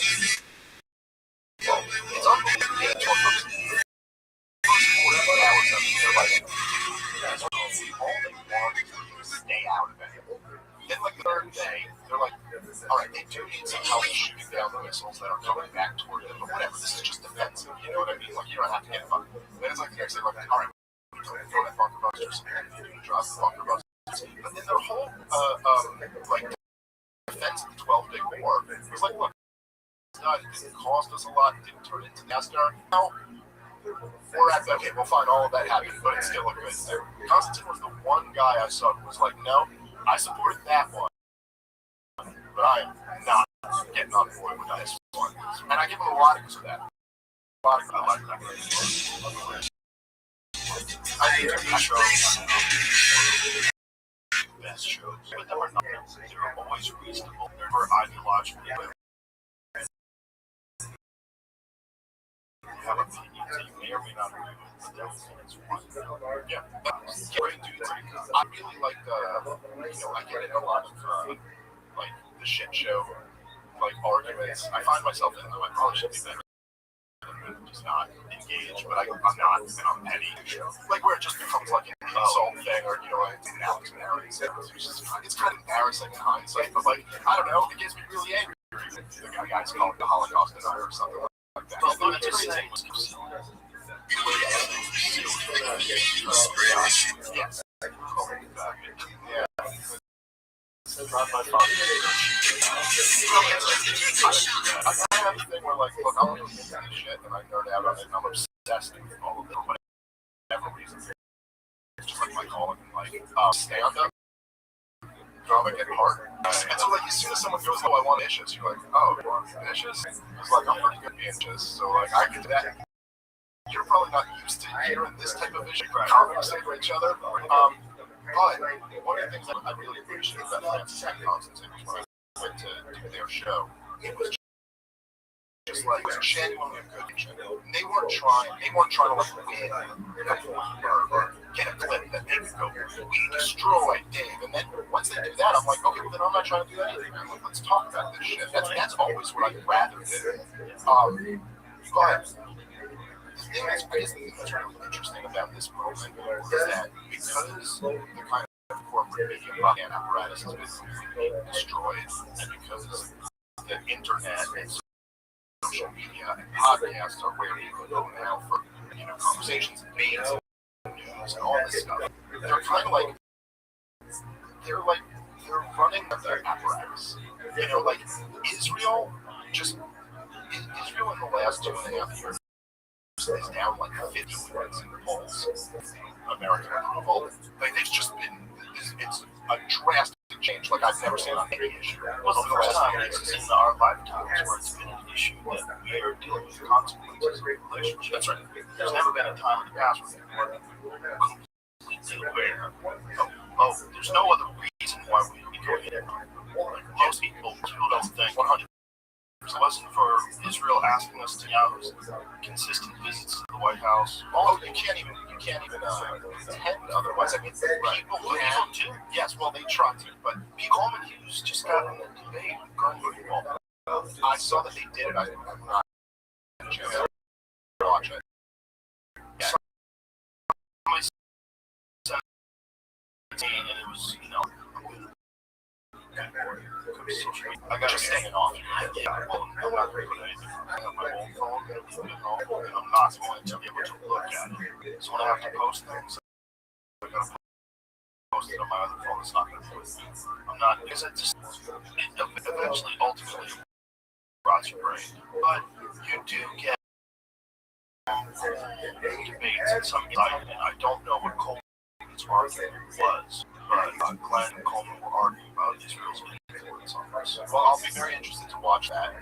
I do respect Coleman despite disagreeing with him very adamantly. Very smart guy, no question. And a very nice guy. And look, one of the things I really respect about it was when I did the show, it literally starts it by going, because almost all these debates I see you in, like you're kind of debating issues, and then people just debate your character. I want to talk about you the whole time. I just genuinely appreciate that. I really disagree with me. He's a super reasonable guy and very nice. I like him a lot. Whether I agree with him or disagree, he's a wonderful person. I agree. This is what I will say about his position on this, which I think is kind of interesting. So number one, when I was on Piers Morgan with him right after Israel happened, and his position, I don't want to mischaracterize it, but I think this is very accurate, was he was like, look, a lot of people are comparing Venezuela to Iraq or Libya or Syria, but like, that is a different region, a different culture, a different religion, and so really what we should be comparing, I didn't completely agree with that. I was like, actually, I think there are lessons you can learn from other wars that we've been in that might apply. But I was like, okay, fair enough. Let's look at other interventions in Central and South America. One was the really disastrous ones, like Guatemala, Nicaragua, or Cuba, Mexico, a whole bunch.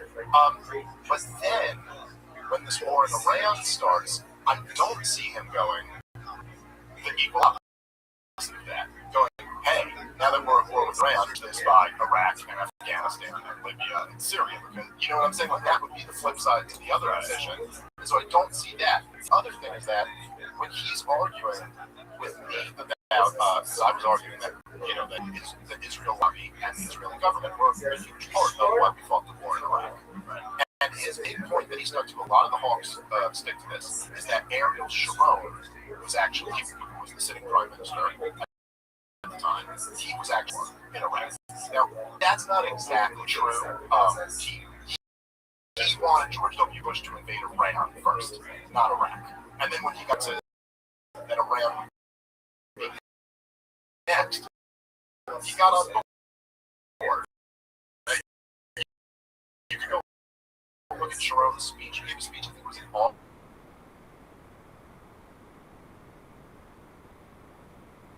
But if you're going to say that that is evidence that Israel was not pushing us into this because the sitting prime minister at the time didn't like this war, okay, but again, how does the current sitting prime minister of Israel feel about this war in Iran? Because he's fighting it with us. And he said after it started that this is the culmination of his entire life's work. He has been trying to our government into this war for entire lifetime.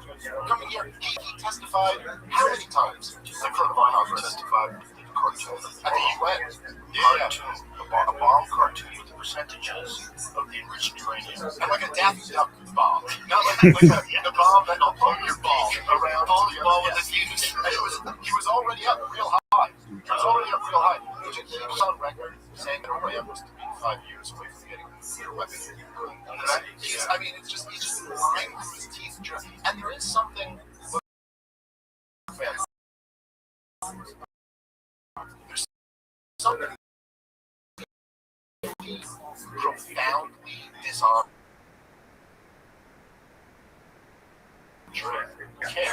Yeah, there it is. 97% versus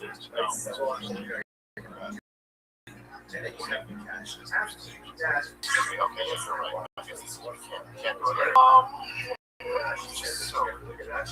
He knows flaw. He's like your friend, and like you've been friends with since high school. Don't do this.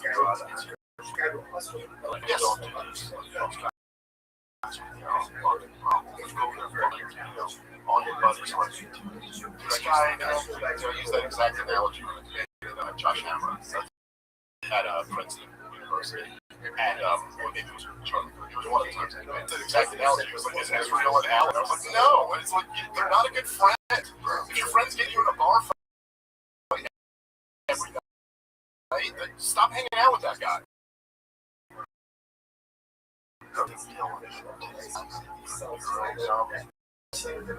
Let's just call her Eric. This.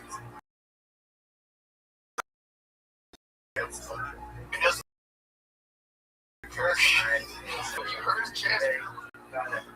Oh my god, it's so funny. Oh my god, it's so crazy. He's so out of his mind. I love him so much. I'm so jealous of the world. That you know, irrational but hilarious. All the fucking madness that's going on with not just this. His episode of the Epstein Files podcast, but I heard they were tweeting. I posted it up. Like, it's one of the best podcasts about any ever. His ability is like unprecedented. That is laced with good points, but it's just hilarious and just him off.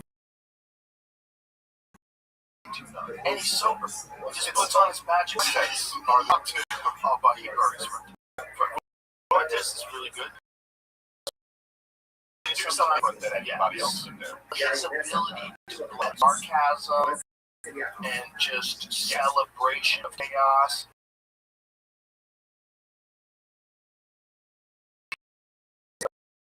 Best ranter that's ever walked. I remember when I first met Tim. After that, in New York, it was like, but he would stand up. I mean, he hadn't been doing it for that long. I remember just like being on podcasts with him. And just being like, he was his rant, like he would go on things where you would just find yourself like you know someone getting on the show with you. Like, I'm just sitting here. And they're like, oh, I'm saying on here too. I better say something. But like, he's unlimited. Listen to that. Let's show how effective you are.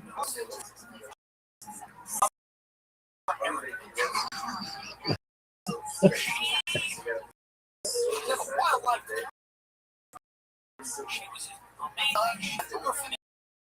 She was on a reality show. Intelligence aspect.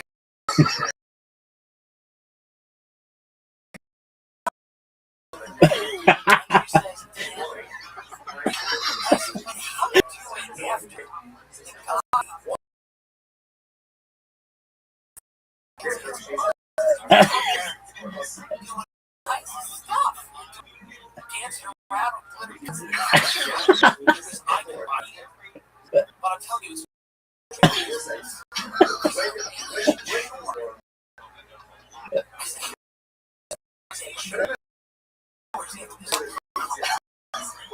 it's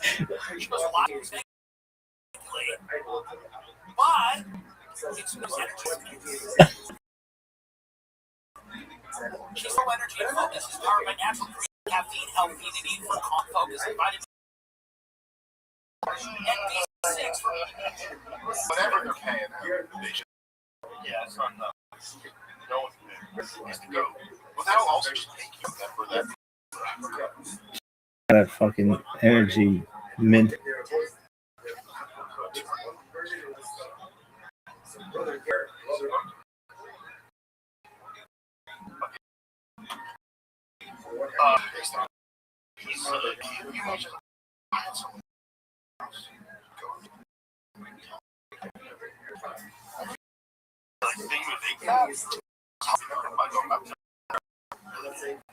Yeah, well, he's a real good under. Every now and then you see like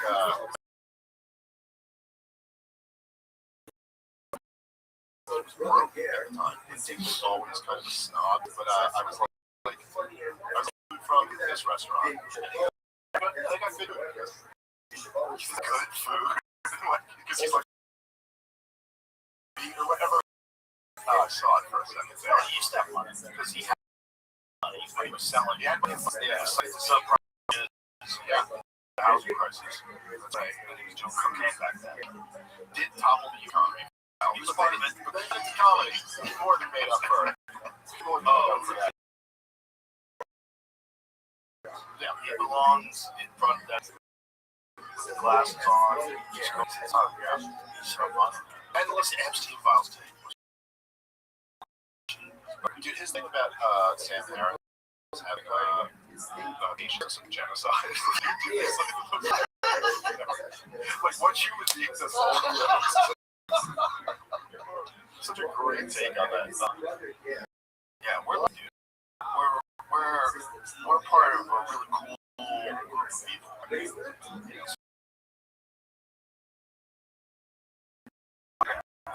The mainstream has all of its benefits. It still puts out its own shows, but it's trying to look like you, but they're fun.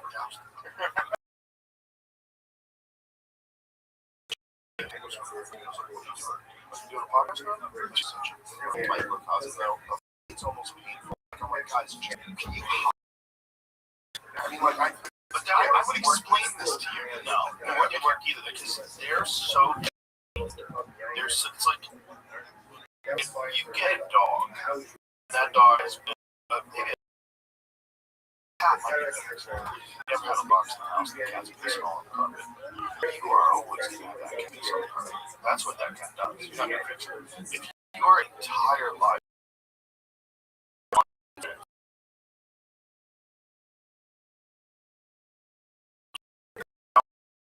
also you have to be yourself. In the world of you say it do 100% read things you know aren't true, or at least partially true. But they're all trying to look like podcasters. Oh, wait a minute, they put mics out like it's crazy. Imagine all of this.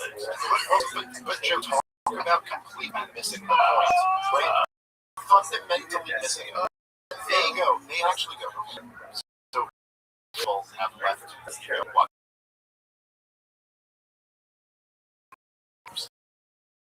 And now they are podcasting. Listen to you or Neil or whoever it might be. And the reason, right?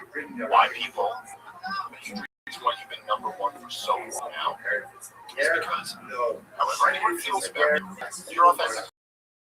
Neither. You know, one of the biggest questions from people like me affected like me, or something intense.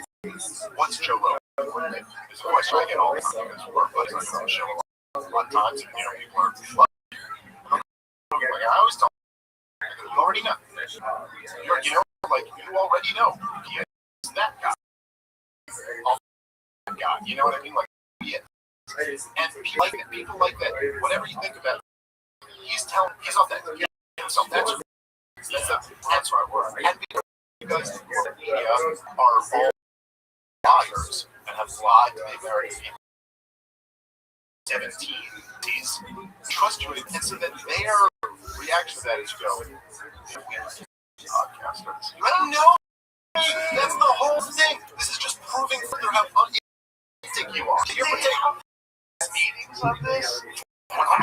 not 100% they do. Dude, this was to me.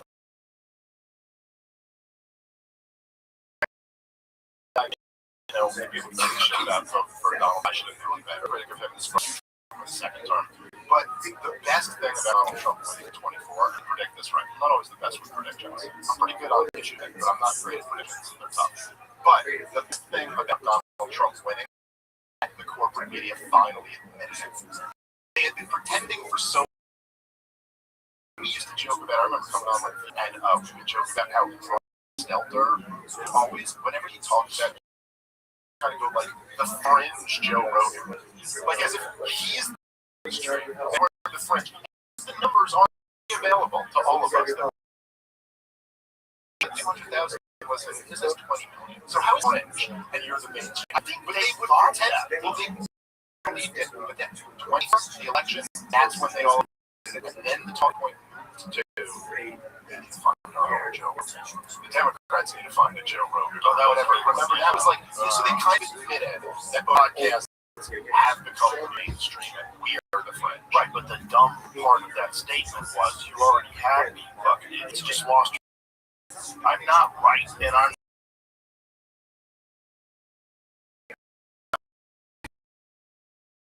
And I think the adherence to the IGs that you gotta be out of your fucking, whether it's these Christian nationalists that think that this whole war is going to get Jesus to turn on a white horse. Do you see those guys talking about the readiness fucking meeting? That I think that's too.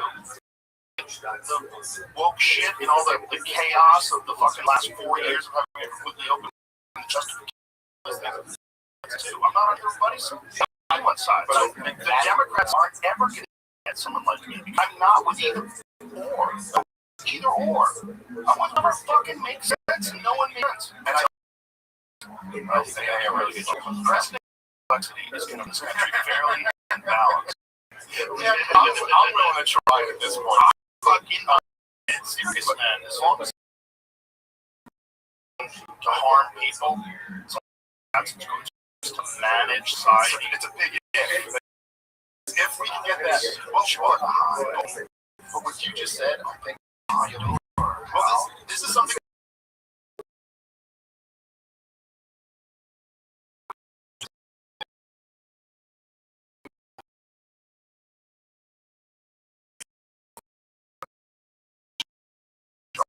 The American people. As coalitions. Election Congress is like the most important election right now because he's done nothing wrong except actually stand up for all the stuff that Donald Trump and Tulsi Gabbard and all these people and he's got the Israel Adelson's himself had been millions of dollars to try to along with the Epstein cover-up and not going along with another stupid fiscal insanity. So I hope he wins. Imagine those people say he's not right. Well then, okay. Well then, if that's like if you're saying if not supporting Epstein files or not supporting stupid war of choice or war of a I'm not MAGA, then okay, I'm not MAGA.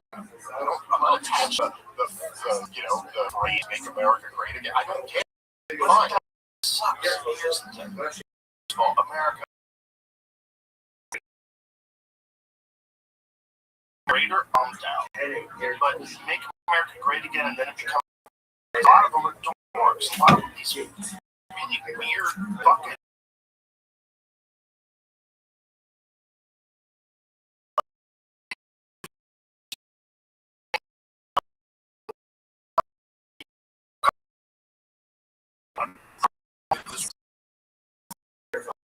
Concept.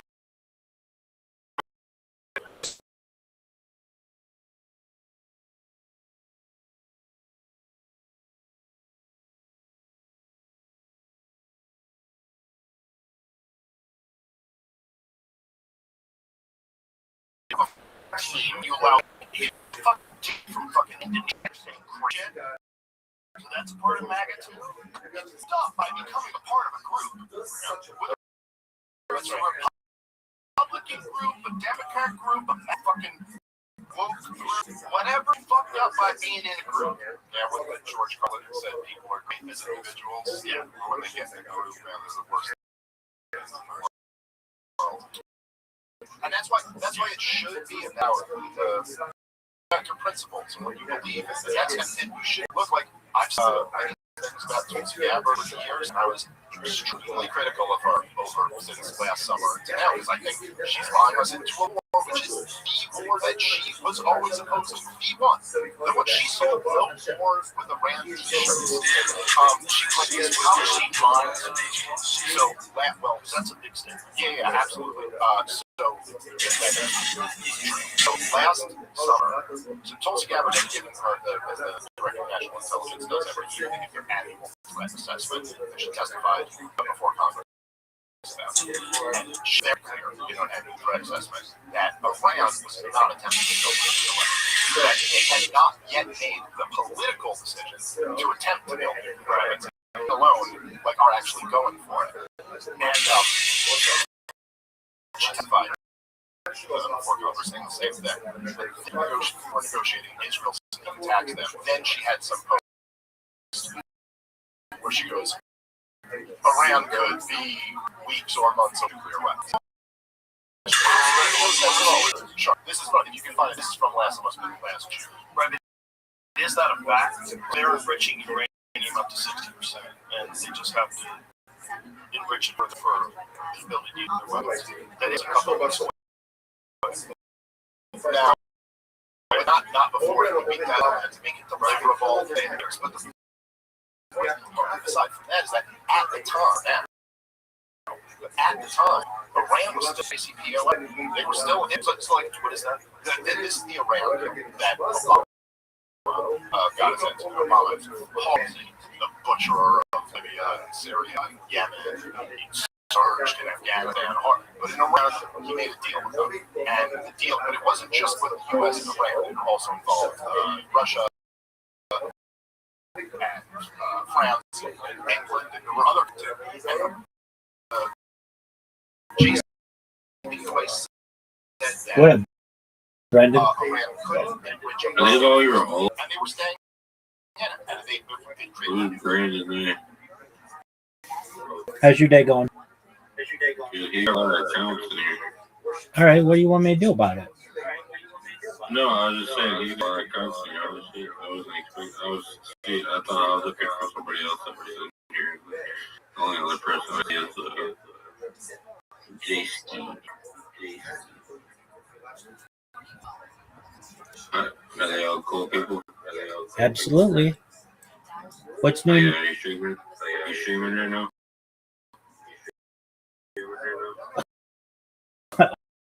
I've streaming my 24/7 for more than 4 years. I didn't know if you were been working money, sports betting on sports bets. Opening day, are you a baseball better?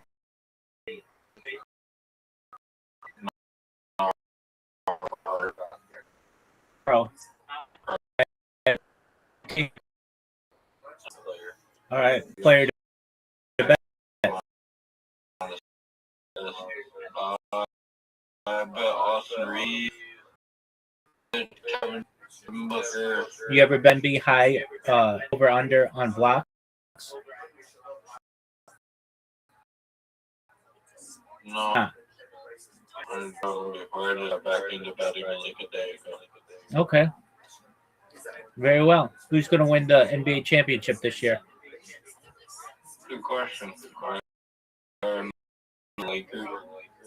Hey, you really think so? If Luka Doncic keeps putting up as many points in Austin, they keep playing as good. Why do you call him Dogovic? It's Doncic, isn't it? Doncic, yeah.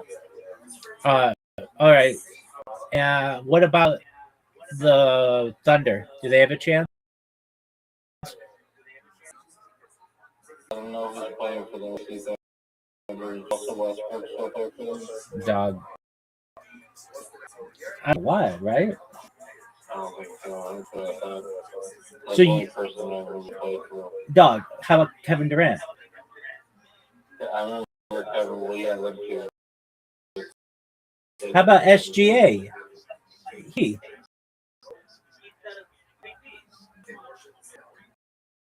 Are you talking about Durant? SGA, Shy Gilvis, whatever, the French guy.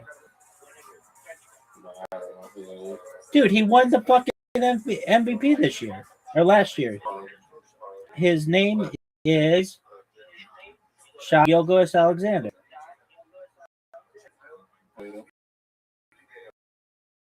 He even won the NBA Finals MVP too.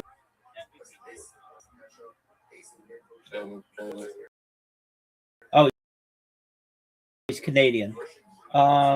He is a four-time NBA, three-time All-NBA first teamer. He was the NBA Most Valuable Player for the 2024-25 season.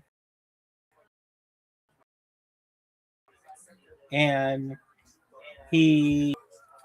hold on. I thought he was a Finals MVP too. He was, and NBA champion. He won the Oklahoma City championship since relocating from Seattle. And you've never put a bet on him? Like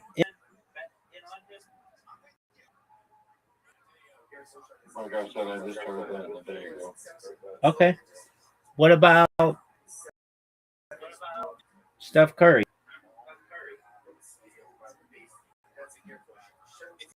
No, I don't like to bet on him. Why is that?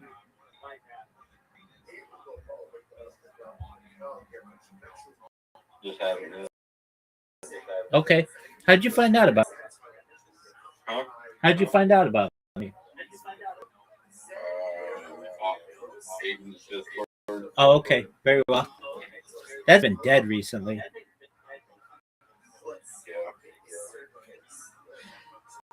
All right, big dog. Well, I'm still doing my thing. I was on a podcast today.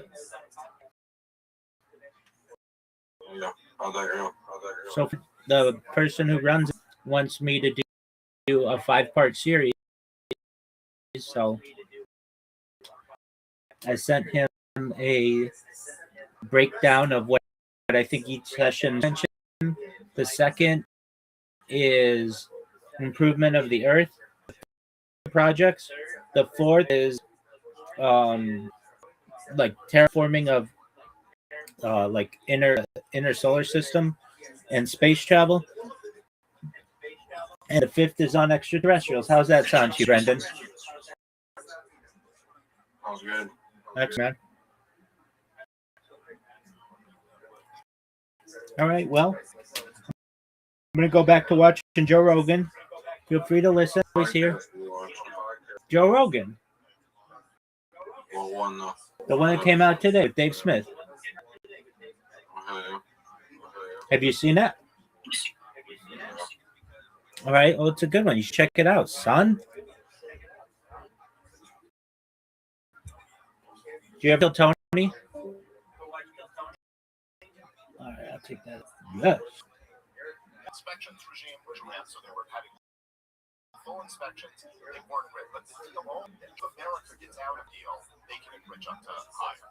So when America got out of the deal, they started enriching. When Donald Trump sort of his first term, I wasn't 2017 or 2018, they immediately started enriching. No, they went up a little bit, and then I think there were a couple of Israeli attacks, and then they went up to enriching at 60%. So the reason we do 60% is because still members of the JCPOA for the inspection was going in there, they're enriching up to 60%. Right, but how much do you know about enriching uranium and what it takes to turn into a bomb? Let's intelligence confirm what POTUS times Iran's nuclear facilities in Syria now. This is my one. Her tweet was before. This is from June. Yeah, this would have been just shortly before this, but her tweet was getting hit for now. Yeah, this is June 20th. There's a recent one though. 25th. Yeah, but it seems like it was still edited the day it was posted. Can you go to her page? And she doesn't tweet a lot. She's not. Maybe someone else. Really something important for some of our teams. So that overwhelming. I'm not sure why. Well, she testified this time. I was a different one for but I also think this is a lie. I mean, for her to say that what is red versus not red when there is not one. This is like saying the president controls the weather. Right. But you're taking her word context. She's saying something factually correct. As our commander-in-chief, he is responsible for determining it's not an imminent threat. That is true. It's necessary to protect the safety and security of our troops, the American people, and our country. That's not, yes, it's fair enough. But when she did more talks, they asked her point blank a bunch of times about this. And then she goes, not my job to determine what's an imminent threat. That's the job of the president. And he says it is. That it is. Okay, so look at this here. Initially, she's contradicting Trump, saying that Iran did not rebuild after the 2025 strikes. Contradicting. So she said it was a lie. It's a lie because that is actually his. Well, I wasn't. She agreed. He did say that was a lie. She said it was a lie. Okay, fair enough. That was not a lie. But it is. But it's actually correct. And if you're in a position like she's in, you've got that guy breathing down your neck, you're forced to make a statement. You've got to tread very carefully on this. Just say hypothetically, and you know for a fact that and that's your answer. You're asked if they did. Fine, it's a lie, but it is. How much intelligence gathering declines to say Iran posed a threat to the U.S.? She declined to say on her own, personally, which is the congressional. Yes. I think this is what I'm referring to here. And she does at one point say that it's not her job to make that determination, which I do think is her entire job. It's interesting. Look, maybe I'm being a little harsh by saying lying in that example, and fair enough to your point there. Like, that technically is a true statement. I do think it's very misleading, and I do think that she really was the one who advocated against this specific war for the reasons that we're seeing unfold right now. Yeah, and on your point, it's a very tough case to resign. To stay on that needle. Right. Do you think possibly there is any value in being one of the few reasonable voices in this? Yeah, ultimately it is his responsibility to determine what's in the threat and what's not. I would imagine that she gets access to most of the same classified information as the director of the National Intelligence. I don't know how it works. But what can she do other than try to get voice? Ultimately, this guy's going to do it, right? Clearly. He's talked about it. And also in his first term, this fucking conversation that he had with Steve Hilton. Because I think it was one of the first times since I've seen a president, Steve Hilton, by the way. I've been friends with him for 12 or 13 years. Met him and his family in Maui, right? Beach with our campgrounds. Now to get on vacation together. He's a sweetheart. I love him. When he was interviewing Trump, Trump said that there is a military, these guys were at war. And we were like, you're just saying that? But you're just saying it. It's one of the many reasons why a lot of people might do it. Oh yeah, he would do things like that, where he would completely break the protocol. Just say, let me know. Let me let you know, brother. Let me inform you. There's a bunch of people that want to go to war. And they're pushing me all the time to go to war. That's what they want. It was so crazy. Because also, even Eisenhower was in the term. It was in his farewell address to the nation. He was literally like, this is my last stop. And then I'll leave. Trump was just in the middle of his presidency. And he goes, all of them want war. They all want you to be at war all the time. If it was up to them, they'd always be at war. If you remember when they were interviewing him, and he's talking about Vladimir, and he's like, oh, well, you won't. I can tell you, Donald Trump should get run on. He was saying we should have to talk with Russia. When we, feel it's a killer. You won't have to be calm with it. And he goes, too. And he goes, whoa, what do you mean we got a lot of killers too? He goes, what was Iraq? What was that? We got all two. And then ViralRabbi was Iraq was a mistake, but he goes, yeah, we got a lot of killers too. And I love that, by the way. I mean, that was that's a protocol. Yes. Well, I think there's a main reasons why the establishment revolted against Trump the way they did. There's something very scary to me about a guy who, like, by his very nature, like, I think he's capable of not letting things. It's just who he is. And that's a thing that people really didn't like about him. Very interesting thing is that so many of the never-Trumps had come to define his presidency.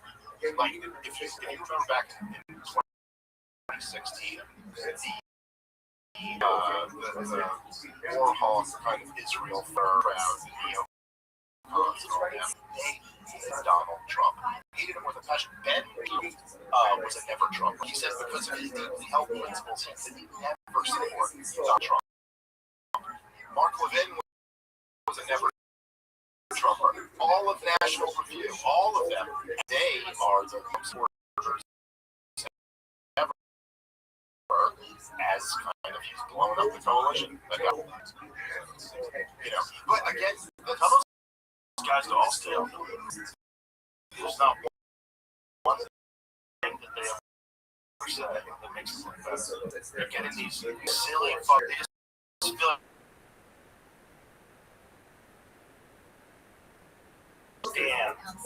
when you've got thousands of people tweeting against you, thousands just attacking you, destroying you, posting that, you piece of shit.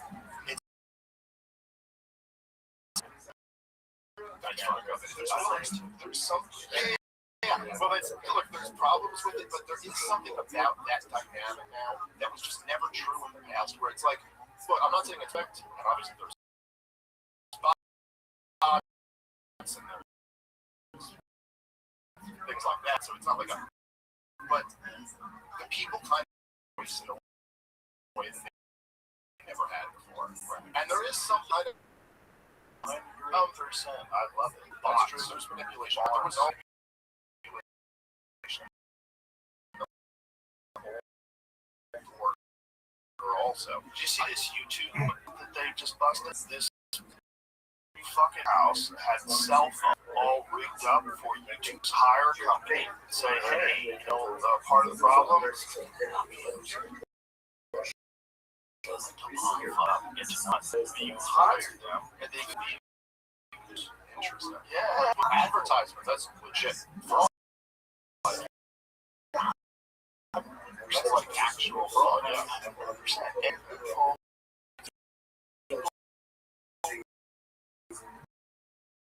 That's gotta be. So this is the bot. It's gotta be some type of fraud. Pays people. X pays people to post. Engagement. Right? Farm out engagement.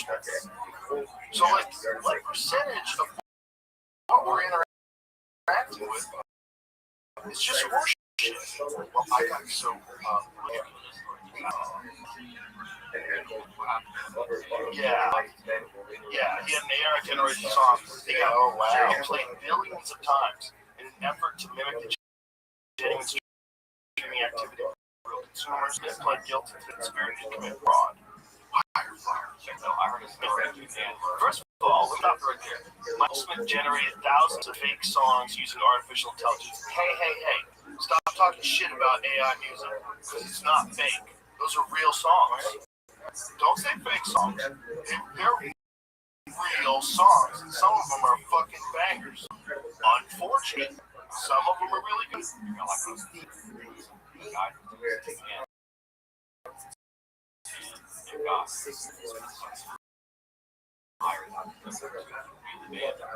And God. Well, so AI jobs. Yeah, that's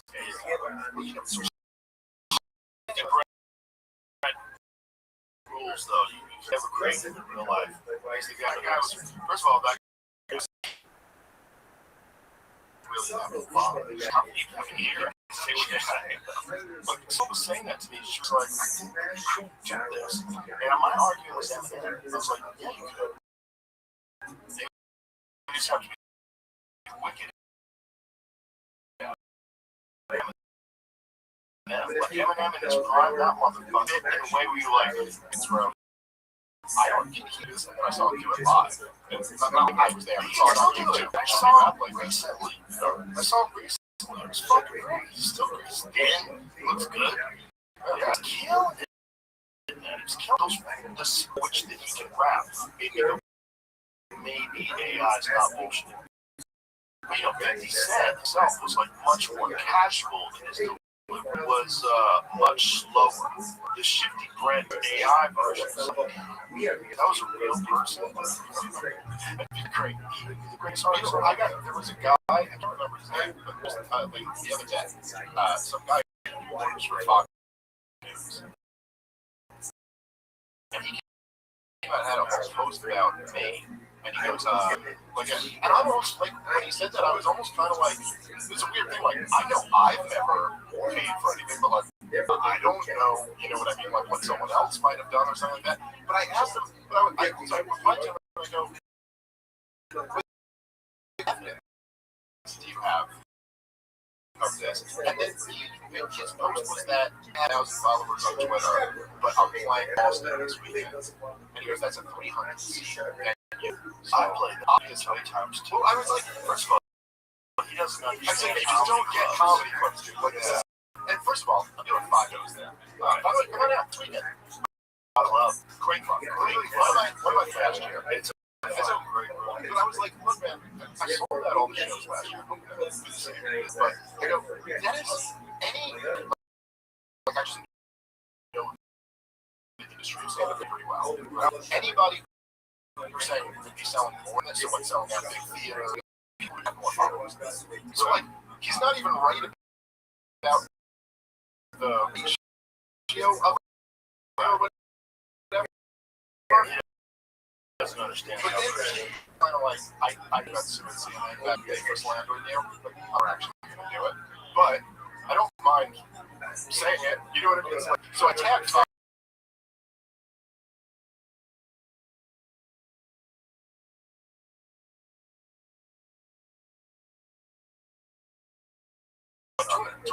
but he's like a Fox News contributor or something like that. Right. UFC contributor. Would it be like the UFC? Yeah, yes, that's true. So I don't know, maybe it would just take it away. I'm not suing anyone. But I did want him to just, I go, just, and you don't have any evidence for this. Like, just, retract. Here's the thing, I would agree that your account is bought because you're a very controversial public figure, so I'm sure all of them, right? I'm sure my account is bought it too, right? Jamie's account is bought it. 100%, right? I think Jamie bought it. So we're all bought it, man. If you look, you know, we brought up this episode, but there was a former FBI analyst who analyzed Twitter before the purchase, and they take that as much as 80% might be artificial. Now, this is back then, before you purchased it. I think they've taken some steps to try to ensure. One of the things is you can go to the person's page, you can see what tree they're posting from. Yes, I like that. Yeah, well, there's a lot of people that are like pro-America. Like, hey man, you're in Pakistan. What's going on here? This is a cookie. So there's a lot of that going on. I've had before when people go like, Dave, you took that. So just say at least we're getting steps to get all those. Listen, it wasn't really hard last week. But I've said this before, I'll say it again. History will go back and look at his purchase on Twitter, and it has changed the course of communication in this country for the better. No I know a lot of you thought all the stuff's up. That's the internet. That is an accurate representation of people. It's good, but it's also accurate. And the only way that's going to change is if the other voices are more compelling. At least now they have an opportunity to do that.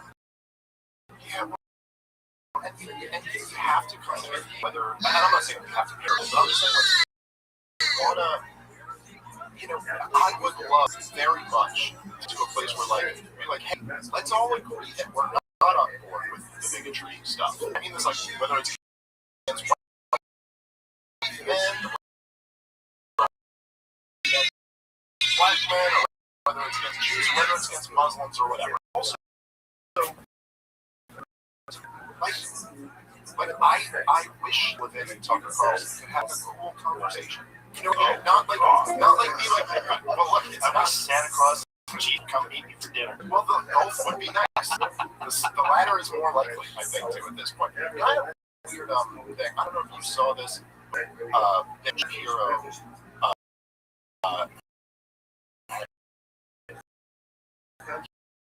He made this video about Pierce this whole thing, and he says to me, or he said, he insults me a few times or whatever, and then he goes out, now I hear Dave Smith right now, and his response to this is, debate me, bro, which is fair enough, that kind of is always, but I only have one tool in my toolkit, right? Let's podcast about this, I don't know, like, this is what I do, I talk, but he goes, no, because you're like, so, he said, I don't basically allegedly dishonest people or something like that, which I thought was a weird criticism of me. Like, you could say I'm wrong, but I do believe the shit I say. Yeah, I don't believe you.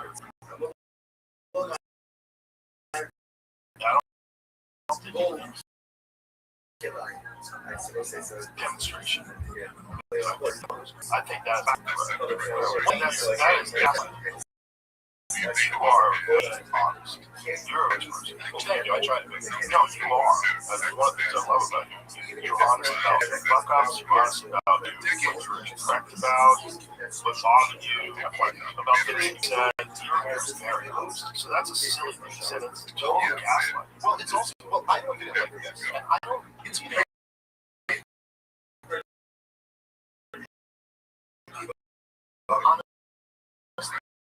Like, obviously, the mention of woman. I would do it with everybody. But then,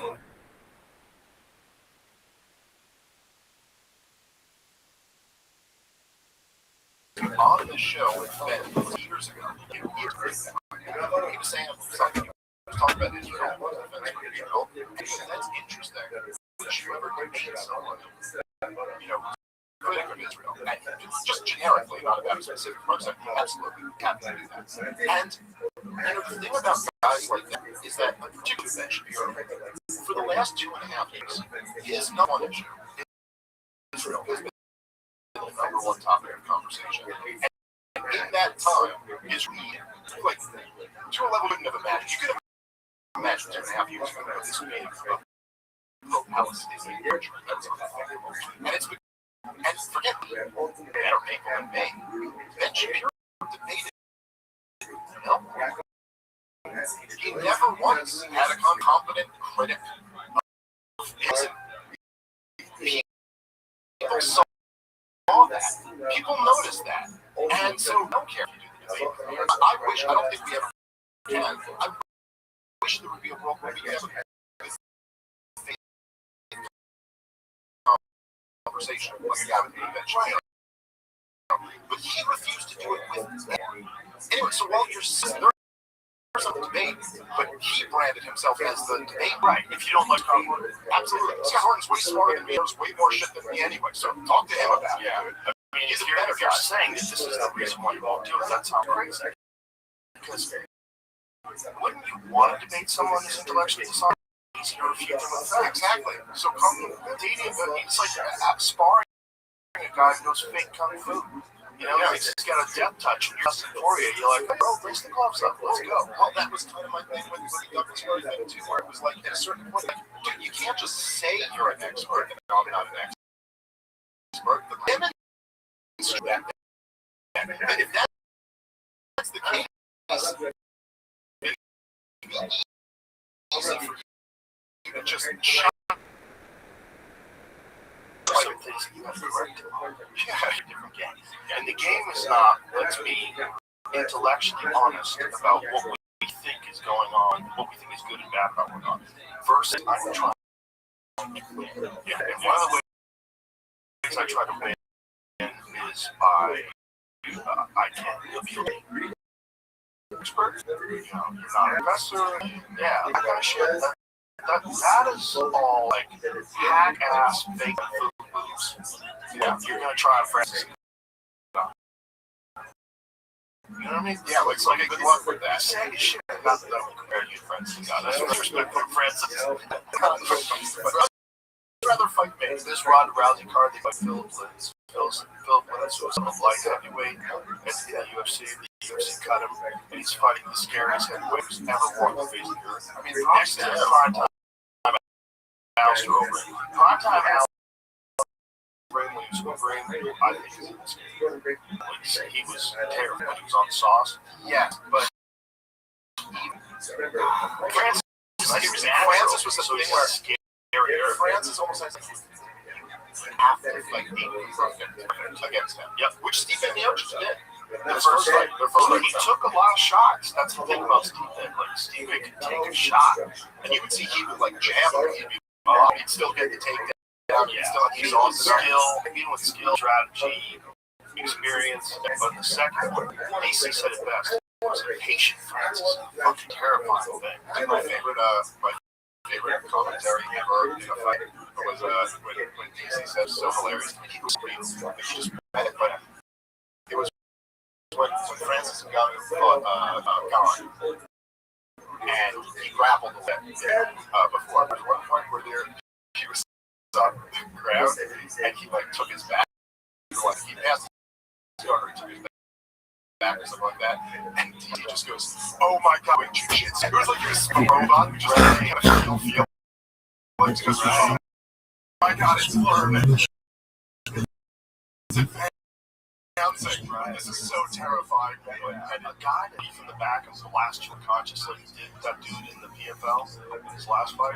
He took his back, just blasted him into the netherworld. Yeah, that's he's the scariest guy that's ever fought in the UFC. Props to that dude. Scariest, like natural cleansing. Yeah, fair enough. Yeah, because we only got a couple Alistair Overeem fights.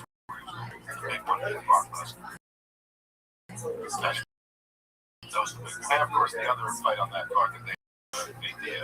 Well, here's what's funny. The idea is this fighting. I'm paying what charge. I'm going to be wherever. Bad motherfucker. Yeah, that's a fight. But my point is, they also have Rolf Bellis to Spain, who's on the card. 7'7", Taekwondo, who's a heavyweight, a knockout artist. Why does he have him?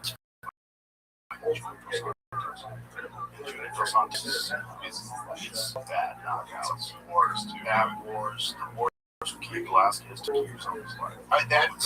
It was almost critical against both of those fights. Well, they were definitely horrible and terrible to watch. But the point is, Bellis is huge.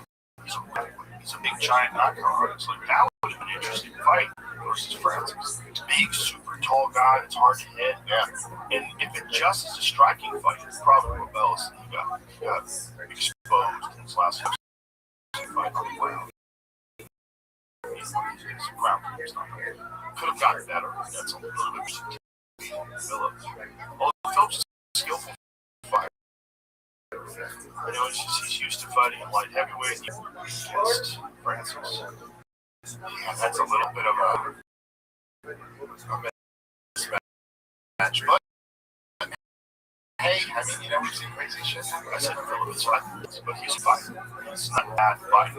That's but it's like you're going up against a guy with a chip on his shoulder that they're paying $20 million. Lineal, I don't know. He's a lineal heavyweight champion of the world. The real one. Like, if you really like plot it out and no one beat him for the title, that's a crazy fight. That's how shallow the heavyweight division is outside of the UFC. They're fighting to There's some fights in the UFC.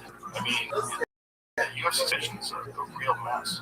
It's very hard to find gigantic men who are excellent fighters. A lot in Russia. Okay, yeah, there's guys that are fighters that are really good that are coming up. It's just like it's hard to get them over here. This Jocko kid is a bad motherfucker. What that wrestler dude was crazy. He has these crazy speeches after the fight or something. Black man down. Brittany Griner has a dick. Brittany Griner's a man. I forgot what he said. But he's just nuts. He's like really smart about markets. Like the other guy you talked to several times. He's the Olympic wrestler guy. Okay. Steve Gable. Yeah, he's not in yet though. He's not in the broadcast. He's not in the UFC. Yeah, but when he's in the UFC, he's going to be in problem. Olympic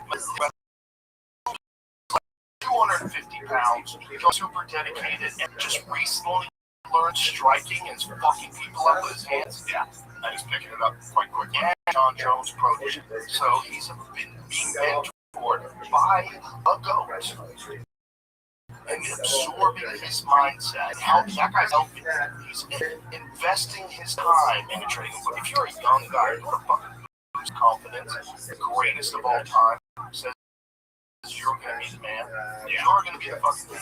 You're running about the right way. He fought dirty boxing. He fought some small MMA organizations. It's just like building up experience. Yeah. And there's nothing.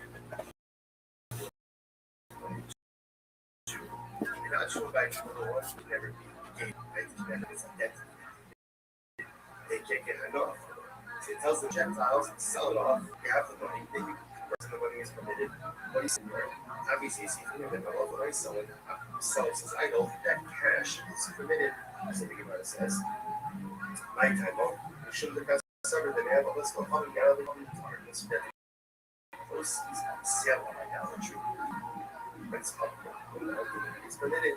I feel shiny hustle. Even the Bay, God, I bought them. Maybe that case. Since the process of conversion, obviously they're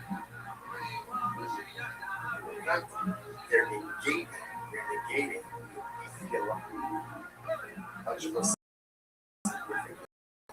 I heard it. To be the van from the so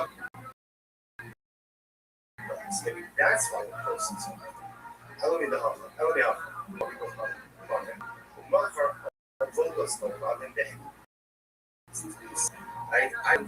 $1,000. So what happened? So Uncle went and sold his item. Right? I mean the proceeds from the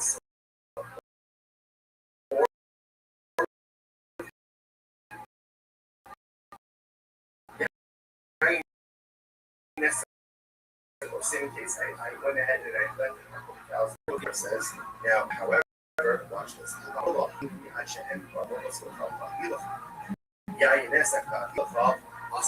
Let's say the same case, so now $1,000. It's still going to wait here and put it somewhere. I'm going to somewhere. It's awesome. It's interesting. Number one, same case. I left after the $1,000. One, he goes off, sells his item, goes off, sells his guy. I guess I'm going to brings me the proceeds, pays back the debt, move to two. Same thing. I left $1,000. He says I want to pay back. Give me a couple of hours. I got to sell the idol. I got to sell the item. That's when he comes up, the proceeds are going to give it to me. I recognize this thing. I don't say what's seriously needs to be. Previous circle. Let's just hit the second case where the author says, wait here while I sell my item, or while I go ahead and sell my wine. I want existence. I don't want to continue existence of the wine. Wine is okay. But it's just because it's the person. Us. What's that?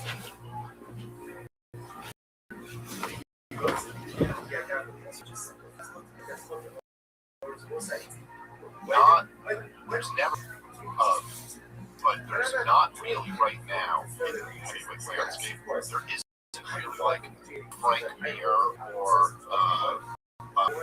what's his name? Minotaur Nogueira. There used to be these like guys who were like kind of known for fighting off their back. You know what I mean? Like Brownies don't really like fighting off their back. Yes, that's a great example. But there aren't really that many guys like that. A lot of these guys you take down. You got a guy like Caleb. Guess what? You take him down. There's not a fucking thing you can do about it. That is the next level. I just saw the one of these recent fights. He's finishing a double leg before he nails him with a left hook and takes him to the ground while he's unconscious. So before the guy has a chance to drop, that's how fast he is. He's already on him, taking him down and pounds him out while he's already unconscious. Yeah, that was scary. That guy's a problem. He got a problem. And that's an American heavyweight motherfucker. We need some American champions. We're down. Gentlemen in the White House. Yeah. I mean, are there any American champions right now? Who are the American champions? Mackenzie Dern is a strawweight champion, so she's technically an American. Although her dad is a very famous Brazilian legend. Okay, Megaton Diaz is her dad. She's a jiu-jitsu.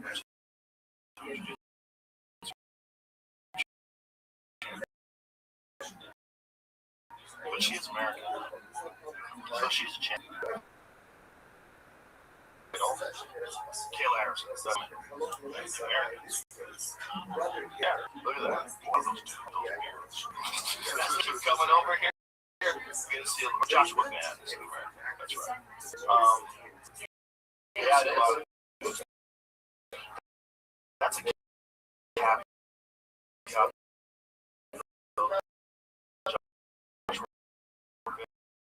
And no disrespect to Joshua, because he's an awesome fighter, but he can fight. And Pantoja's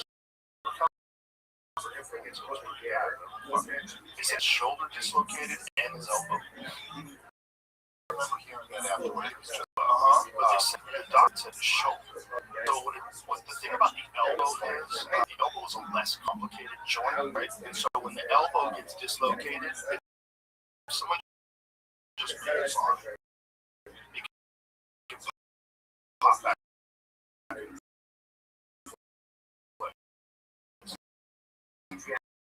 So, like saying that there's anyway, it was dislocated like that. But the point is, his elbow might have injured more. That was unfortunate because that shoulder.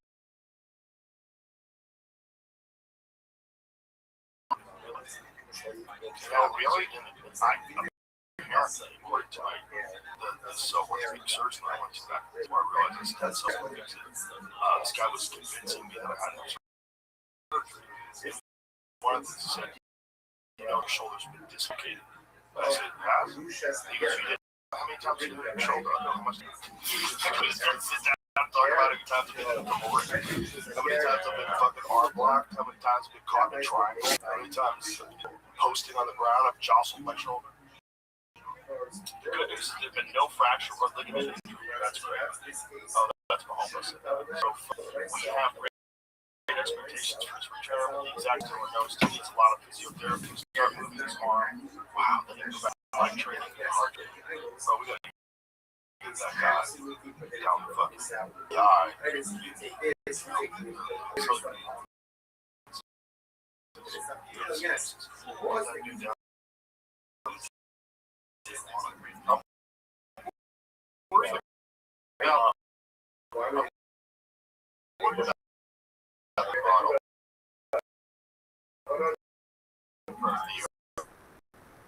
Like I'm a homie. So I was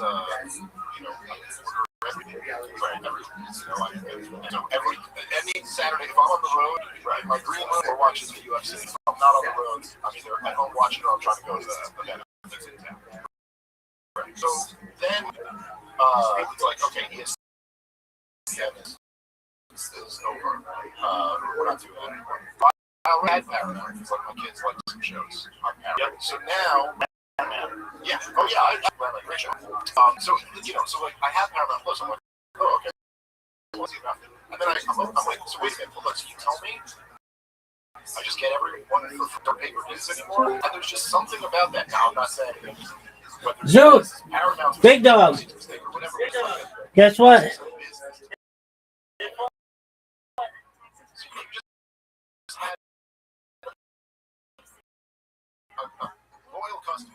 Zoot. What'd you say? Do you want to go fishing? Do I want to go fishing? Yeah. No. We can go fishing. Okay, that's cool. Are you ready to hear what happened?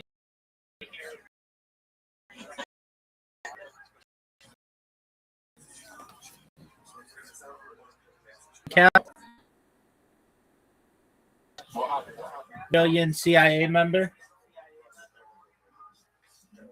Oh shit. Yeah, dog. Are they investigating me? Yeah, for being shitty at mini golf.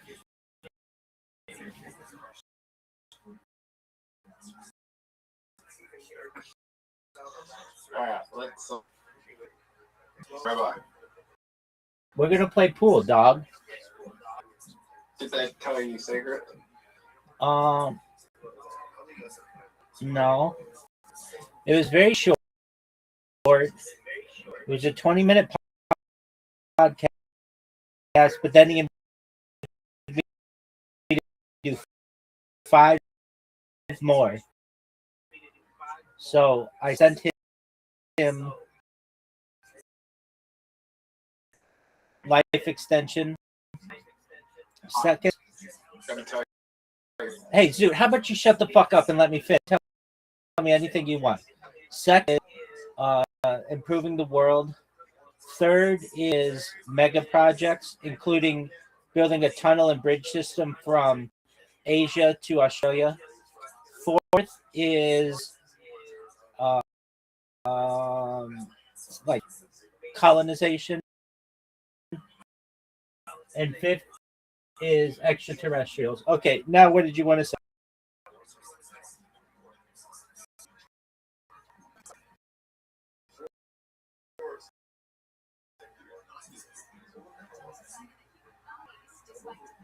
You fucking help me for that shit.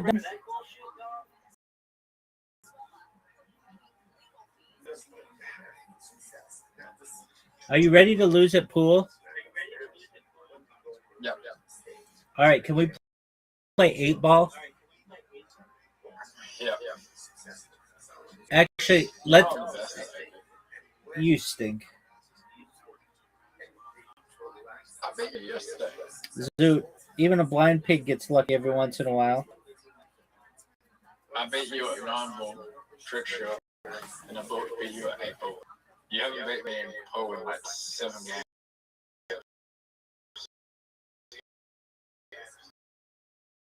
Calm down, Zoot.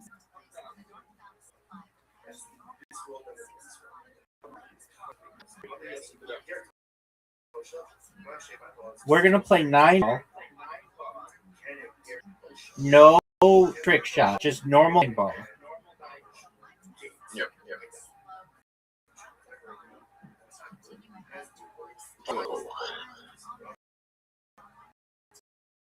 Why not? What do you want him to call it, Zoot? We'll have to look at it. We'll have to look at the etymology.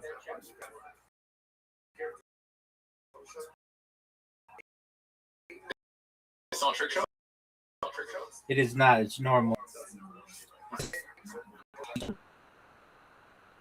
I nearly won.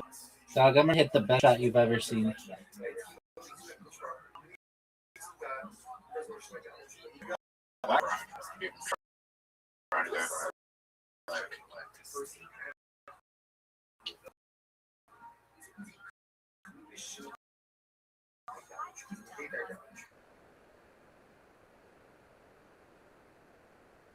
anymore. We just. But that's okay. You should be.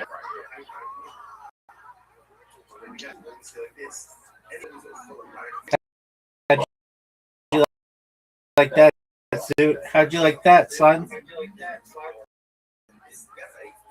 Did you? Yeah, that sucks. All right, you want to play 9-ball trick shot? No, they're non-vulgar. Same shit. Yeah, you only won because you did the break. But I didn't do the break, did I? Oh yeah, I did. Yeah. You only won because you did the break. But then you missed your shot.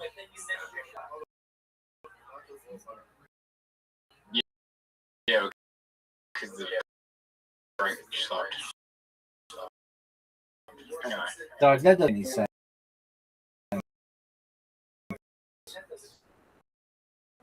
Yeah, it was.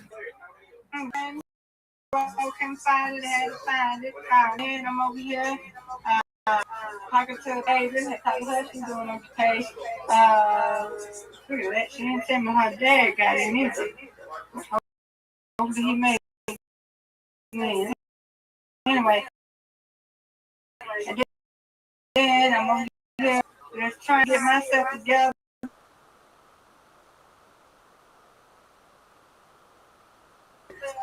Well, please wait about 3 minutes until Zoot and I are done with this game, and then we'll play. Is that okay?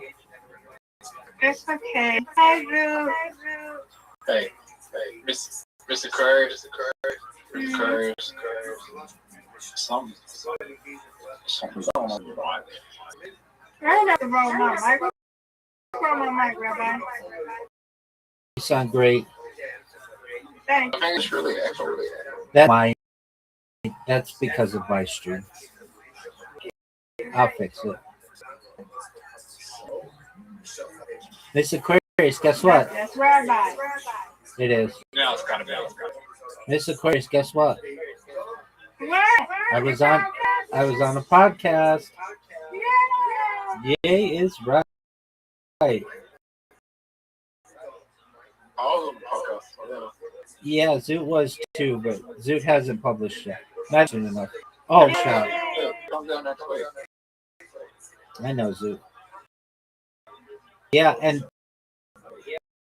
he liked talking with me so much that he scheduled me for 5 more podcasts. So that's cool. He's the third biggest Australian podcaster in the world. What's his name? Dog, he's big. But he was ranked third biggest podcast on a certain website. His name is Mike Hall. And so, Miss Aquarius, the next ones that we're going to do are on life extension and improving the world. And then we're going to do mega projects. And then we're going to do space exploration. And finally, intelligent life, like extraterrestrial. All right. Mr. Carr. Are y'all gonna play now? We're ready for you. Yeah. I didn't tell me nothing. I'm over here on my little thing. You're good. All right, Rabbi, you bit me. Let's go. There we go. Yay! Hey, Zoot, go. Get it.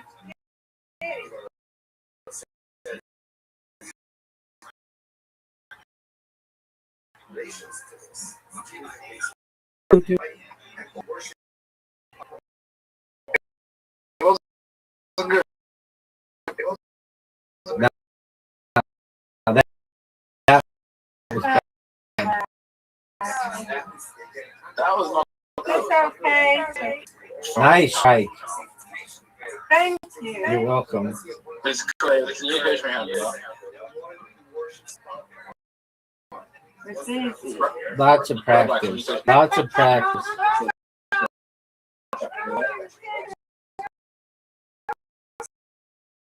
Lots of practice. Zoot, what are you using? for indexing that. Okay. So that was Yeah, great. that was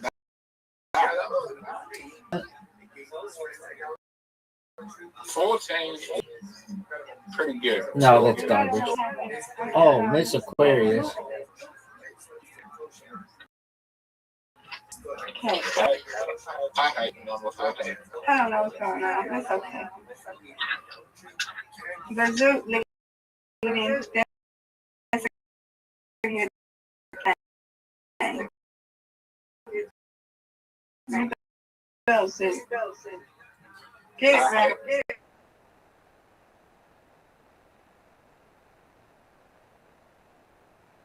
We're all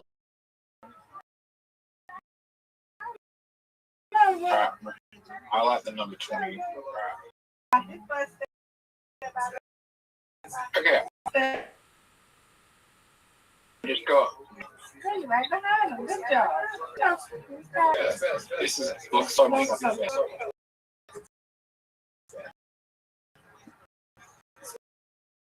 Yeah. Zoo, why is your ball? Okay. Well, you got it. Nice strike. That was excellent. Oh, you got zero. You got a strike. I just got a strike. Yes, ma'am.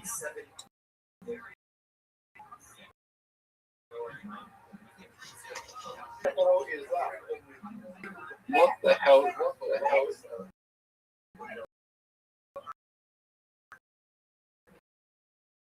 This is going to be the hardest game.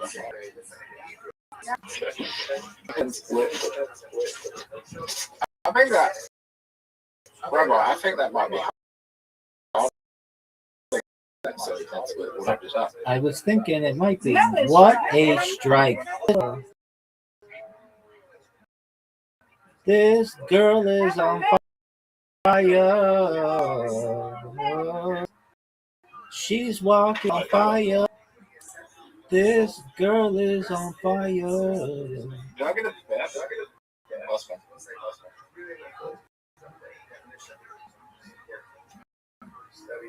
Oh, what the hell was that? Rabbi, you need 4 pins to win. Or Miss Curtis, you need 5 pins to win. Nope. Okay. Rabbi, take the lead. A zoo. Come on. Wow. Oh no, Miss Curtis. All right. Come on, Rabbi. Come on, Rabbi. You need 1 pin to win.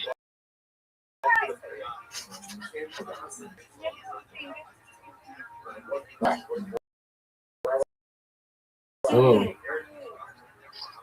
Good job.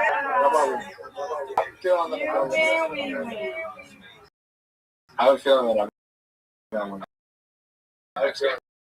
Zoo, you've never won a game while we've been playing. We want you to win.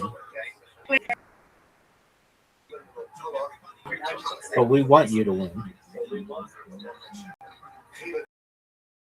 Oh, there you go. That was good. Yeah. Hey, Rabbi, can I borrow $20 million? No. Nice spin. Miss Aquarius, can I borrow $20 million?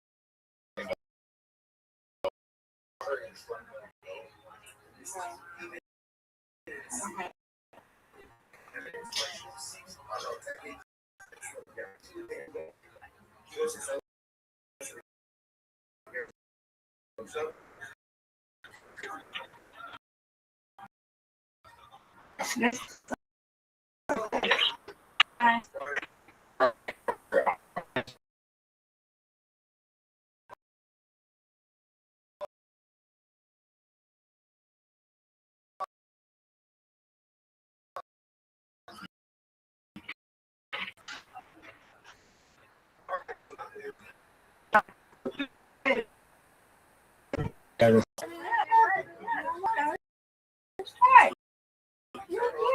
Zoot. I got you. Zoot. Oh, perfect. Oh, that was so close. Great. Miss Aquarius, for sure.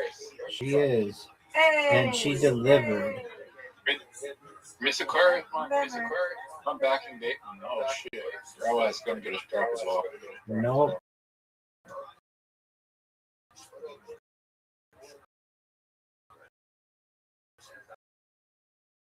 That is a hard show.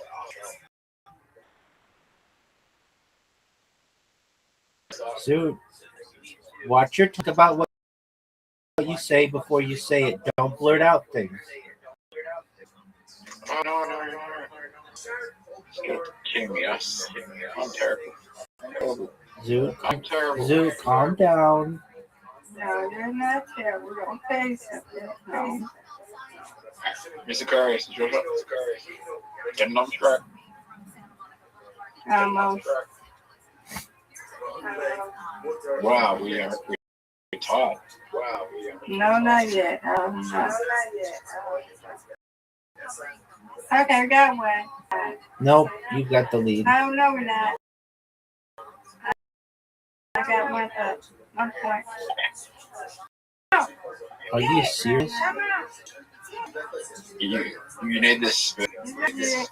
Good job. Oh, that just hit. That's all I need to do.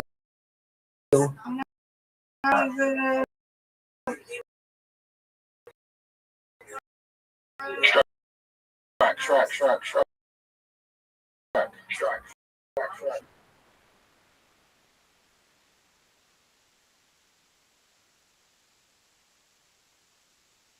Back. Mrs. Aquarius, I'm gonna come back. Right? All right, that's a good thing. We're ready for you. Yeah. This is hard. I'm only 3 points down. I'm only 3 points down. All right. Rabbi, get the Strike it.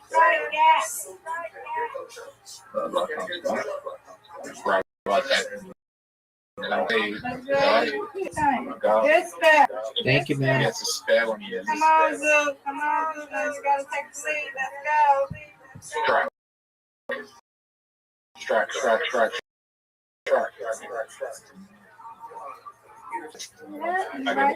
Good job. Come on. Okay, I can get spare. Okay. Yeah. Good job, Zoot. Zoot takes the lead. Get a strike here. Get a strike here. Not bad. Not bad at all. That is that your highest score ever? Do you know what it is? Wow.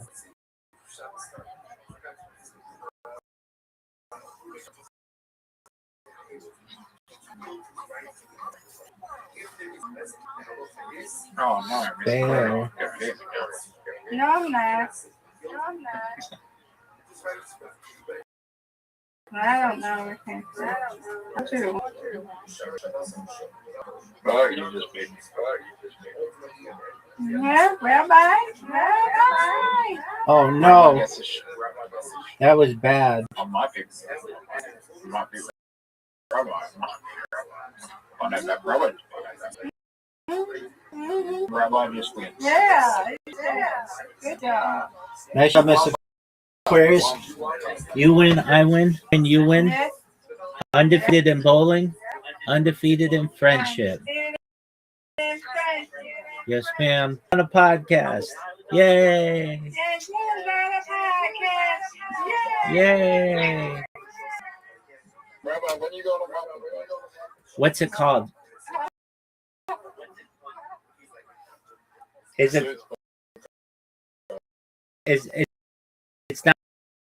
not called losing at mini golf with X Zoot.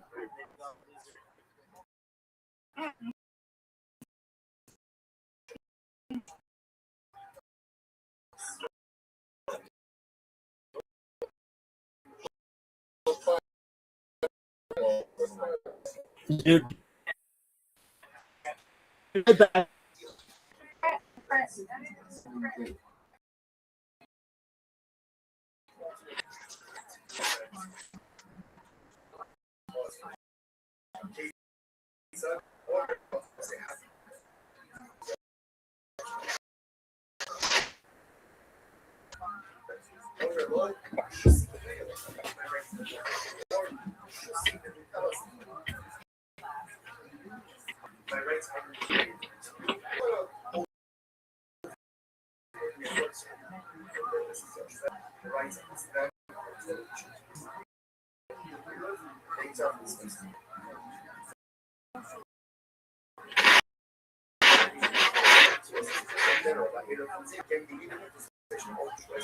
Hey, he's coming back.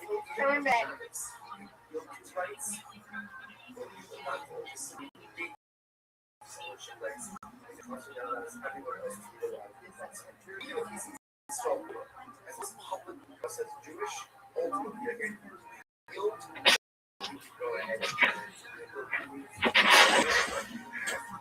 Zoot, did you see me put on a clinic against you in pool the last time we played?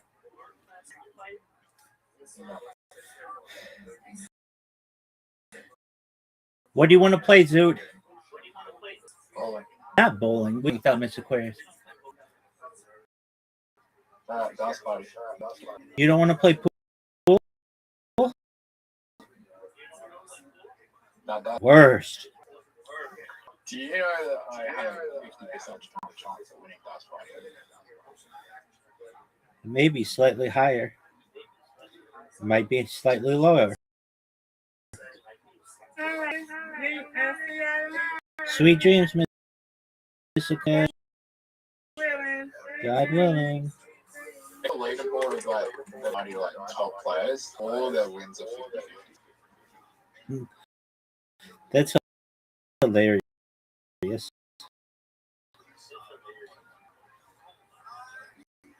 because they all play. What'd you think, Full House, son?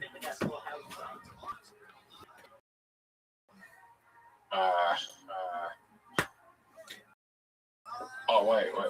Yeah. What are you talking about? I sent you an invite. What? Check again. Did you get a full house? Yes.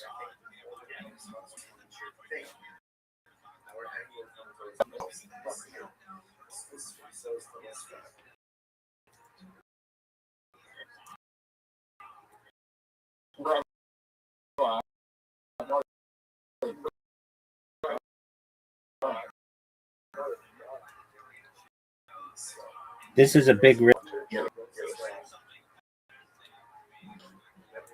Hey, you got the smoke, right? I'll take it.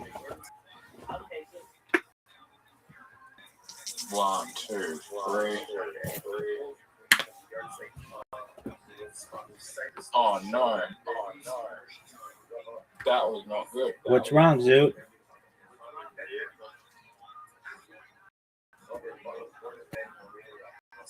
I got that word. Oh, yeah.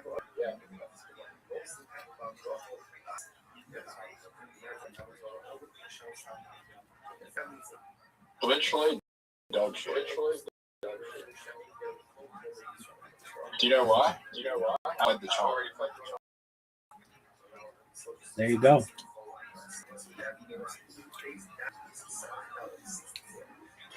One, two. What should I do here?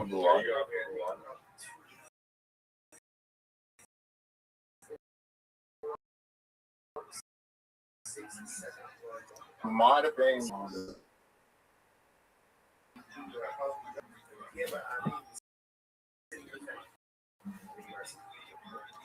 Both played the charm. Which is not good. Well, large straight.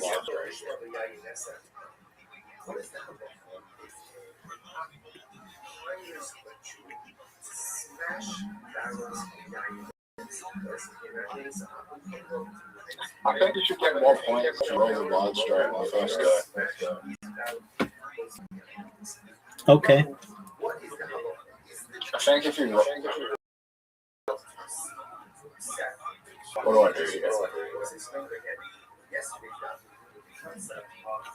Oh, that was a smart move. I should have just ducked the full health.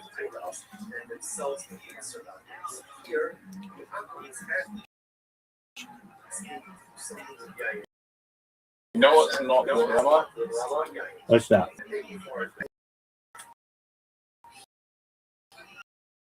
I've nearly played the whole right side of the board and I haven't got any on the left side. You'll be.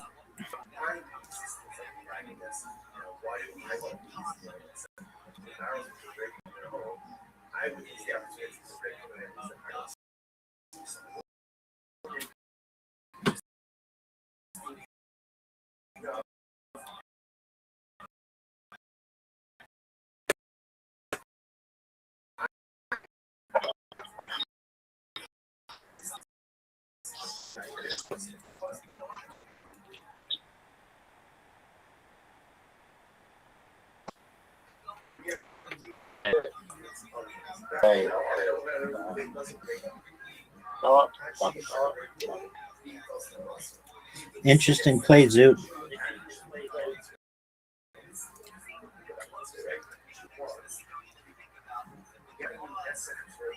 You know you don't have to look.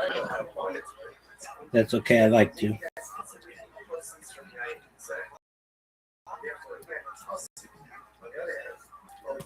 Oh, man. We're going for full house.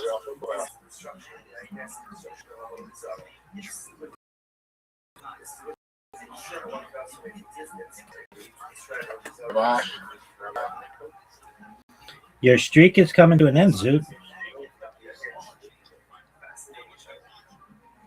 Yeah, because I played dog shit.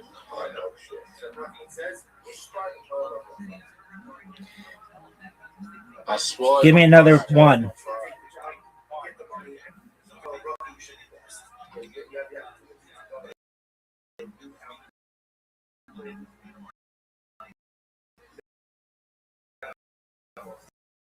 You're already there. I don't think I beat you.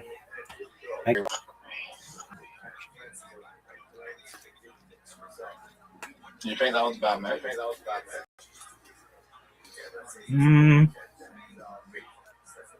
Maybe, maybe not.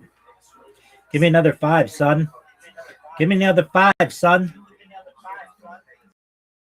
Pretty much right side of the board. Dude, that's stinky.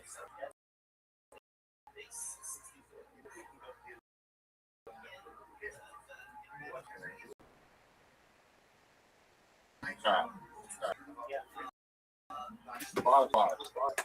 Let's see it.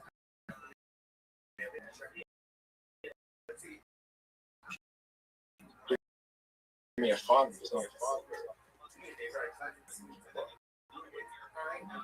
16 points on the left side. How close are you to get a bonus? Give me another 2.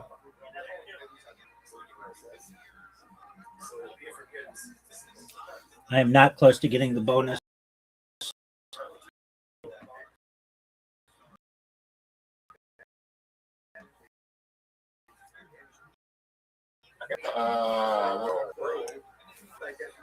Full house.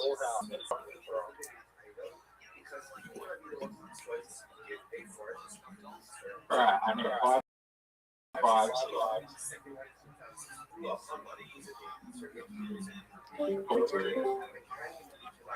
Give me a 3.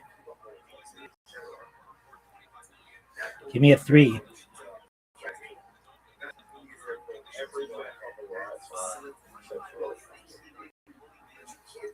Zoo, what'd you say?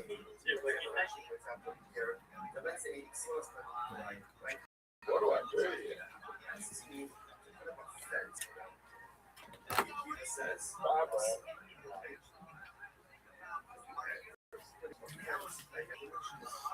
We need to go for full house.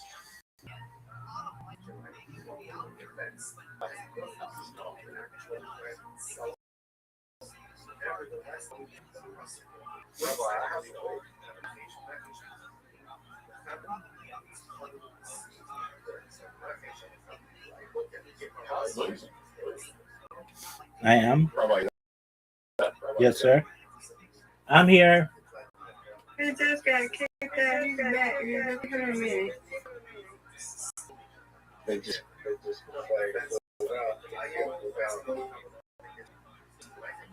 It's coming back.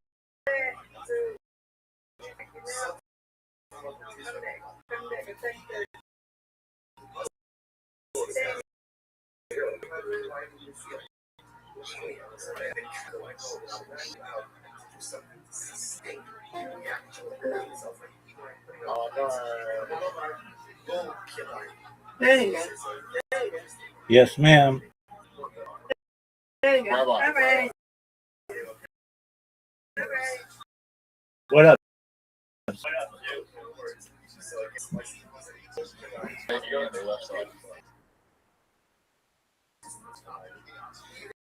I need another 6. at 1 point. What do you need?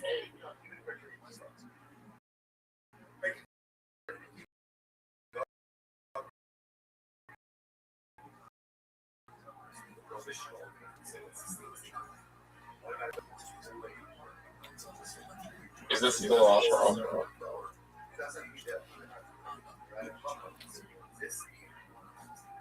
6-6. This game is rigged.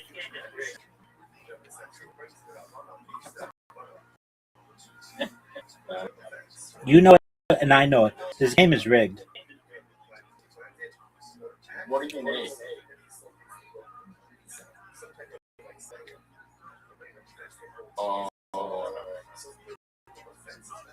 The only way you can win is get a 5 touchdown. Okay, well, maybe I will.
The term originates from the French word billard, with roots tracing back to Old French and possibly Gaulish or word.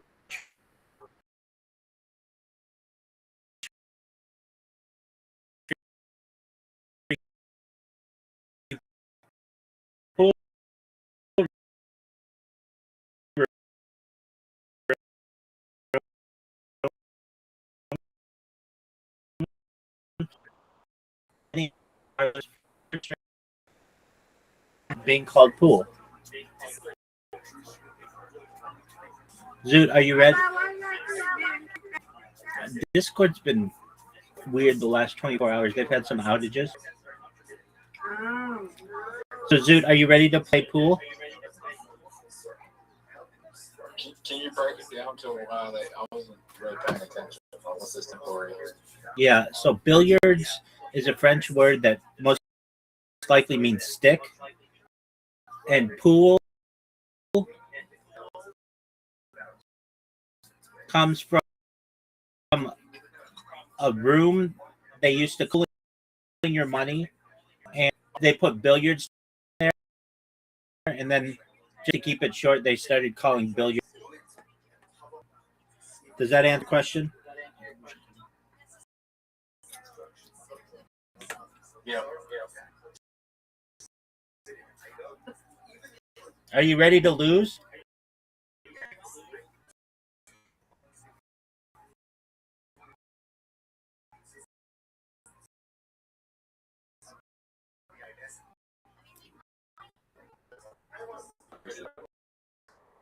This. What did I tell you about talking like talking?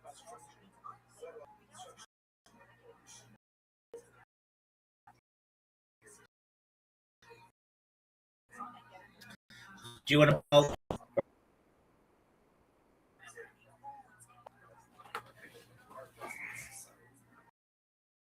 All right, 8-ball normal.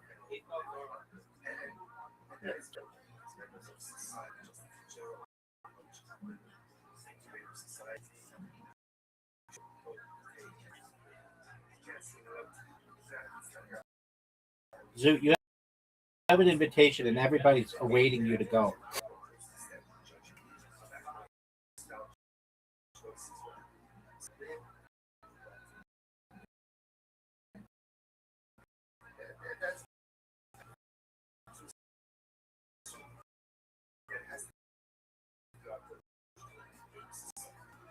Zoot, are you gonna?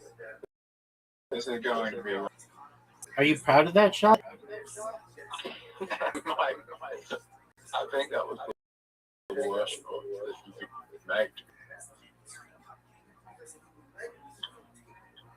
I think that was one of the worst for a break.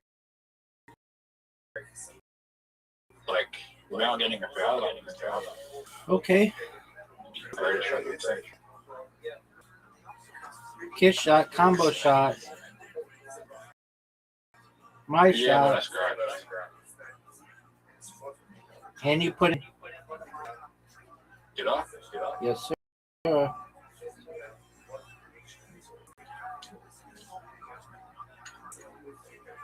Okay, I think No, you can't, and you won't.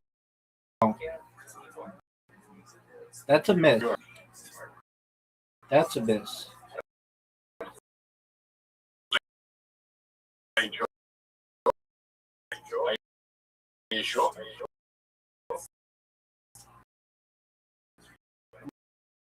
Well, you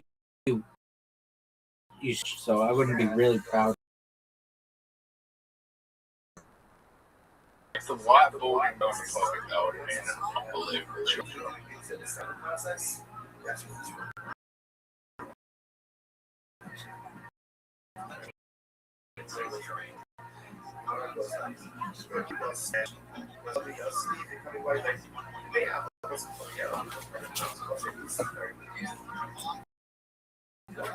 Rabbi? Yes, sir.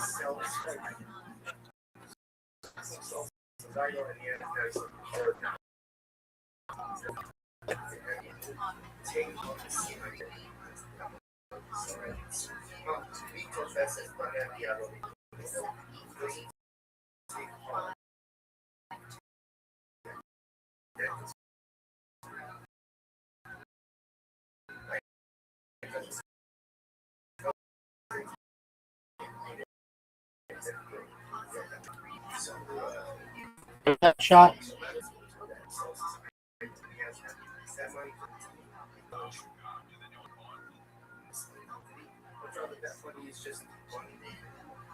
So look at this shot.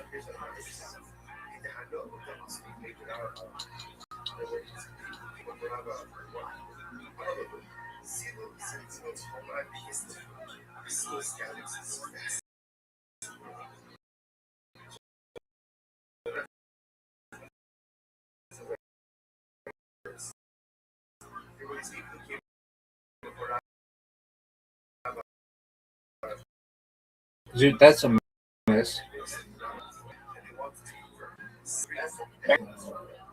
I don't know if you could really make that determination.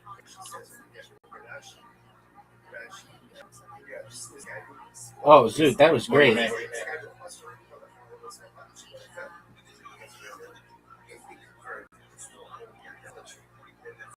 Lots of better one of those. I mean, I wouldn't necessarily disagree that you are attractive, ugly, not ugly. Not, I don't know. You're fine. Go. That's for you. Nobody says he's so hot. Oh, nobody say that. You're worse looking than he is. So again, in my entire life, I've never heard anybody say Magnus Carlsen is good looking.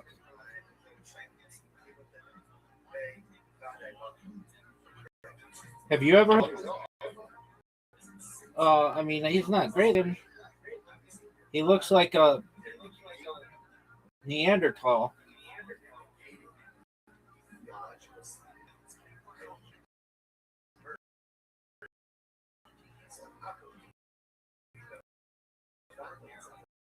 I don't look like Frank Carlson.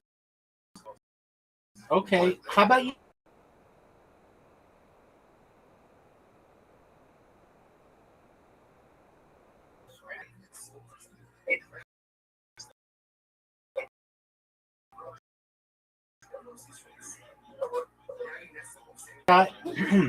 Zoot, did you shot? Zoot, what are your thoughts on this shot? 7. Okay, what are your thoughts on this shot?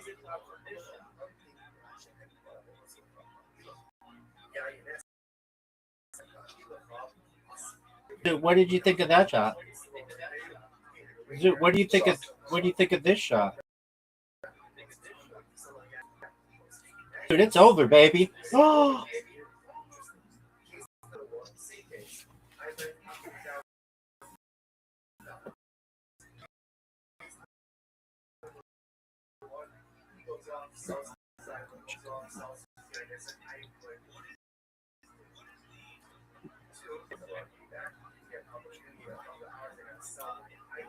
I just did. I just gave me again.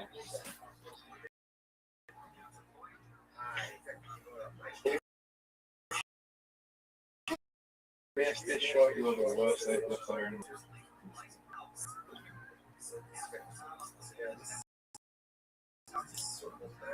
Zoot, what do you want? All right, best shot. What was it? My shot. Okay, it's cool. Scoreboard. We played trick shot. Do you think you're at that? Trick shot. I'm going to follow and play goldfish. There's no way you're gonna win.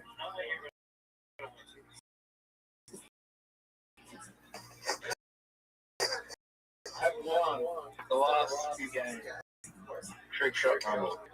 And I'm breaking. And I don't. You don't get any point from the break.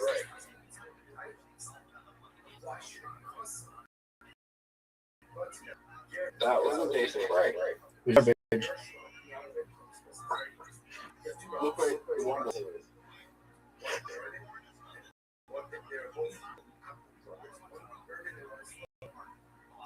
You think it was a bad break? Yeah. But I got like the best shot. Okay, there we go.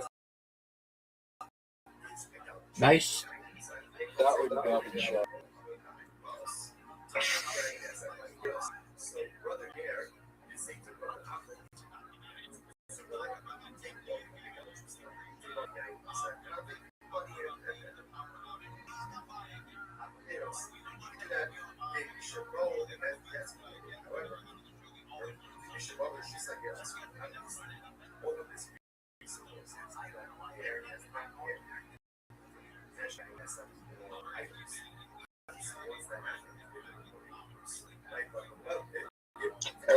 Yo, Zoot. You humans will ever be able to contact the other side. Yeah. Oh, no way. How did you get that? How the fuck did you just win? That was the best best shot ever.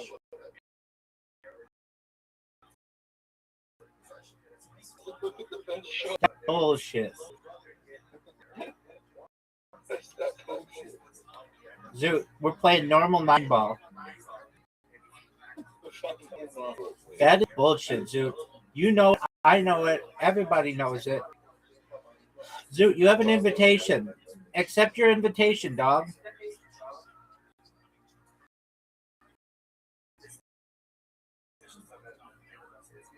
Don't do that shot. Why? No, this is not trick shot. No, you can't make trick shot and break. You can bring a normal and break. Okay, I mean, what do you want me to do about it? Right.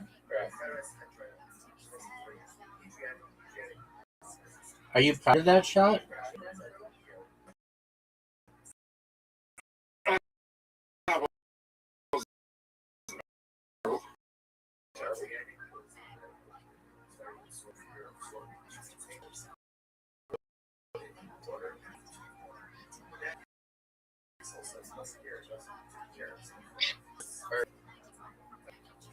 Rabbi, what's your athlete comedian leaderboard? South Australian comedian leaderboard. All time or just having to do with Rock Comedy 2026? All time. James McCann's number 1.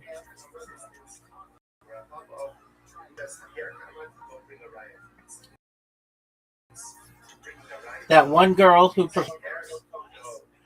she's number 2. The lady who talked about other places aside from Rhino Room. Number 3 is Jay Farrell. Number 4 is Amos. Actually, Amos is probably number 2. Number 1 is J. Michael. Number 5 is the poet. Maybe. Number 6.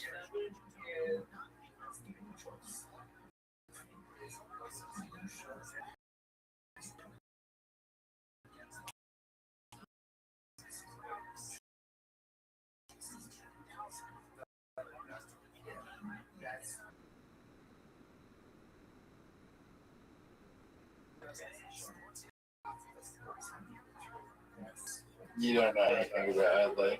I know everything about Adelaide. I know Rhino Room.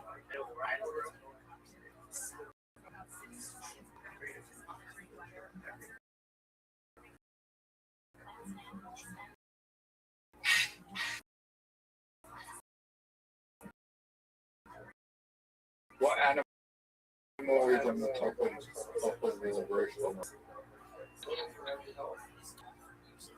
So I know everything about Adelaide. That was a good guess. I wonder how I know. Because I know everything about Adelaide, and I know everything about the Adelaide comedy scene.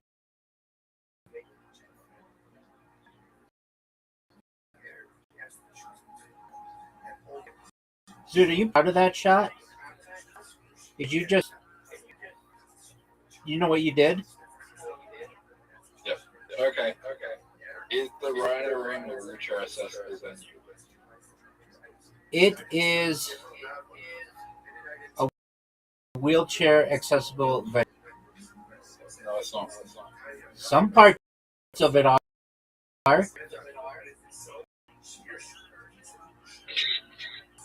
You guys don't have law like the Americans with Disabilities Act where every place needs like a ramp? No. Well, you need one. It's an excellent law.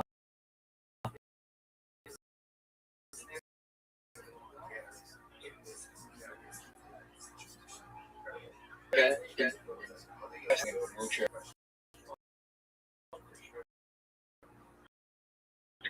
Everything can Empire State's building a wheelchair accessible venue. all the You go up the stairs in the wheelchair. no, but they have wheelchair accessible elevators.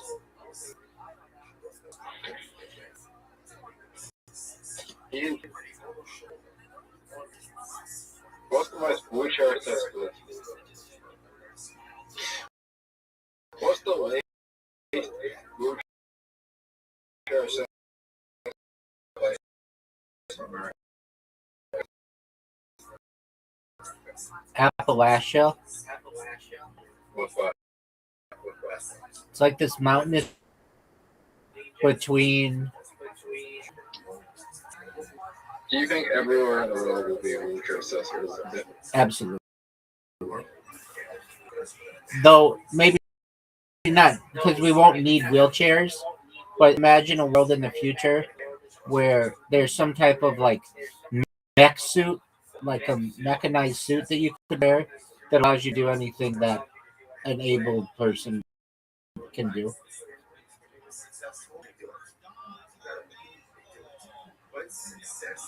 Do you think they're going to be audible?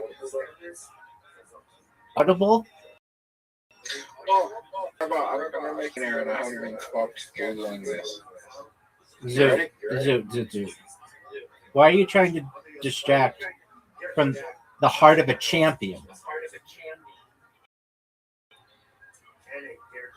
Is there such thing as electric planes? Yeah. Okay.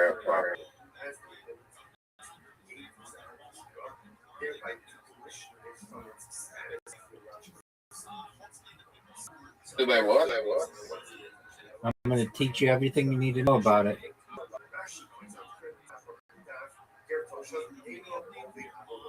Electric planes are aircraft fully powered by electricity, typically using rechargeable lithium batteries, electric motors to drive propellers or rotors, reducing carbon emissions during flight. While small electric aircraft like the Pipistrellus Velis Electro and Alpha Electro are already in operation for pilot training, and the Aviation Alice commuter plane, seating 9, has completed test flights, fully electric commercial airliners remain in development due to significant challenges with battery weight and energy density. Current technology limits most battery electric planes to trips under 1,000 miles, with flight times generally ranging from 20 minutes to 1 hour. Although the Solar Impulse 2 demonstrated that solar-powered aircraft can travel 5,000 non-stop using stored energy. Hybrid electric systems, which combine liquid jet fuel with electric motors, are being actively prototyped by major companies like Rolls-Royce, Pratt and Diamond Aircraft to offer a viable bridge towards sustainable aviation, with some designs aiming for commercial use by 2026. Is there anything you want to know about them, Zoot? How long do you think before every vehicle in the world becomes electric? I don't think every vehicle in the world will become electric. No, I mean, there'll be more cars. You think there'll be more cars, electric cars on the road than there will be petrol, gas cars? That's already happened. That happened in 1900.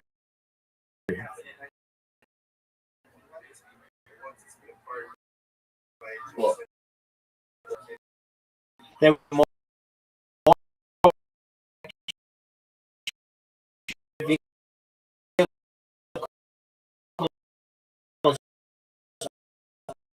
on the road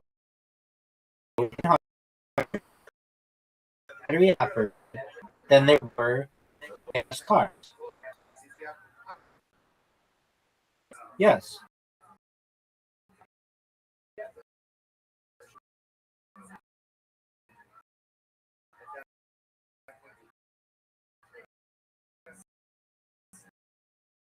What do you think will happen? 2035, that's in effect. There's a bid to keep it in effect by the California Air Board, which is an extremely powerful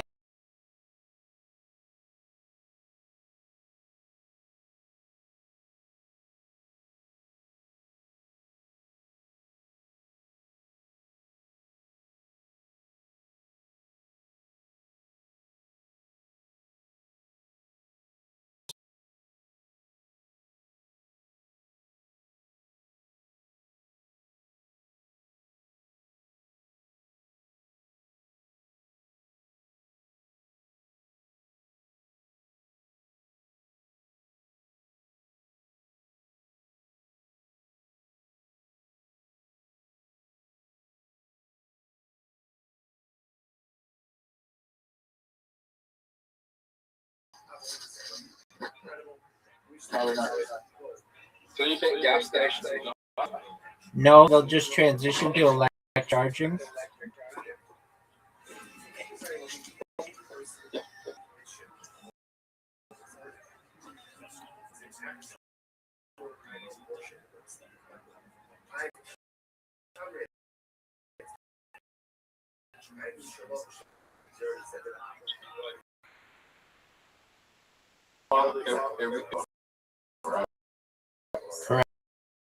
Correct. Are you proud of that shot? What happens when the cars become solar powered and the gas, you know, don't want to make them? Solar powered isn't the way to go with cars. Hydrogen is.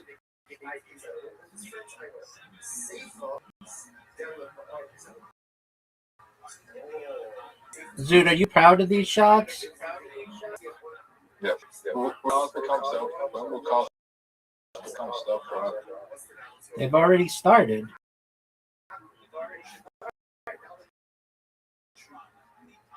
You won't need a license.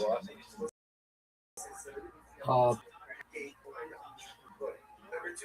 that mean you can get drunk in a vehicle? Yeah, you can do that now in a Waymo.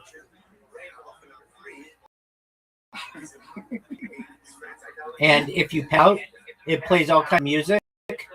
And if you still don't get out of the vehicle after it plays music, has lights turned on, then they call the police.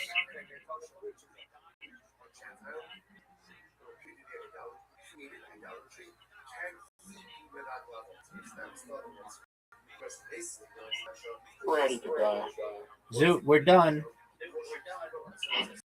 Take care, big man. I'm crazy. Zoot, bye. Zoot, bye. Come back soon.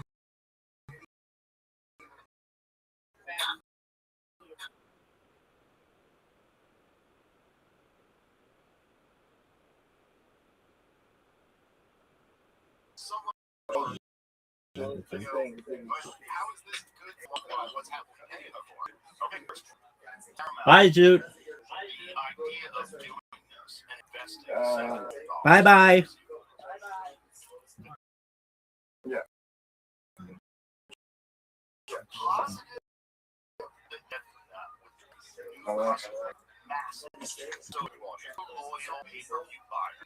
If you spend, what's it, $70? So $70 for this big time pay-per-view card. Now you get it for Paramount Plus every month of the year. You're saving so much money. So the amount of new people that are going to go, oh, this is awesome. I don't have to pay for pay-per-view anymore. So I pay for Paramount Plus, and I get all these awesome shows too. And then you go looking around on Plus, and you stay a loyal subscriber. They have all these years with this influx of viewers from the UFC deal to build up more shows. Huge for business. Okay, fair enough. Take their app from where it is now, like the streaming model from where it is now, and quadruple over the next X amount of years. So they're okay. So for them, they're bringing in the UFC audience. How many people would look at a pay-per-view card? Look, I would buy every one of them. Even when I was working for the UFC, I would go on ESPN Plus and buy them, even though I was there. I was like, I'm going to be able to watch it in the gym when I get home. I'm going to buy it. And so you've got all these people that were looking at those cards that were like, this one, I don't know. That's worth $70. If you're on a budget, you look at this one, you're like, who's fighting? Nah, I'm gonna pass on this one. I'll watch Plus. You can just wait a few weeks. I don't know how long the time frame is. You can wait a few weeks. This but you're saving so much money. Also on ESPN, they can do something like that too. Like you have ESPN, right? And then you have to pay for each individual. So no, I'm saying $13.99 or $139 for the app which includes Showtime, new and former subscribers currently get any monthly plan, $99 a month for 2 months. For 2 try it out for 2 months for $2.99 a month. And watch every UFC for $2.99 a month. It's fucking worth it. No, and then you're gonna get this huge influx of people that, if you're on a budget, you're not gonna subscribe to Paramount Plus. You already got Netflix. Netflix costs X amount of money. Maybe you got HBO Max. That's X amount of money. I don't want to pay another $10 a month for $14 a month. It's easy. Yeah. They made a lot of lives that for fans.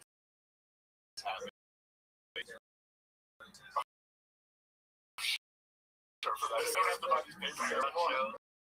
Yeah, they hit the power button. I guess I don't really know for business. Then we this way. We're doing it a whole new way. Yeah, but it's been on streaming for the last few years.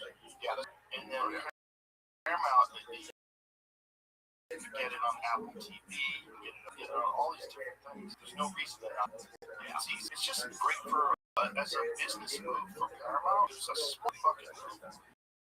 Because you get this built-in hardcore. Have some of the cards been lackluster? Yes. But guess what? That has always been the case. Yeah. Go back and watch Rose Namajunas versus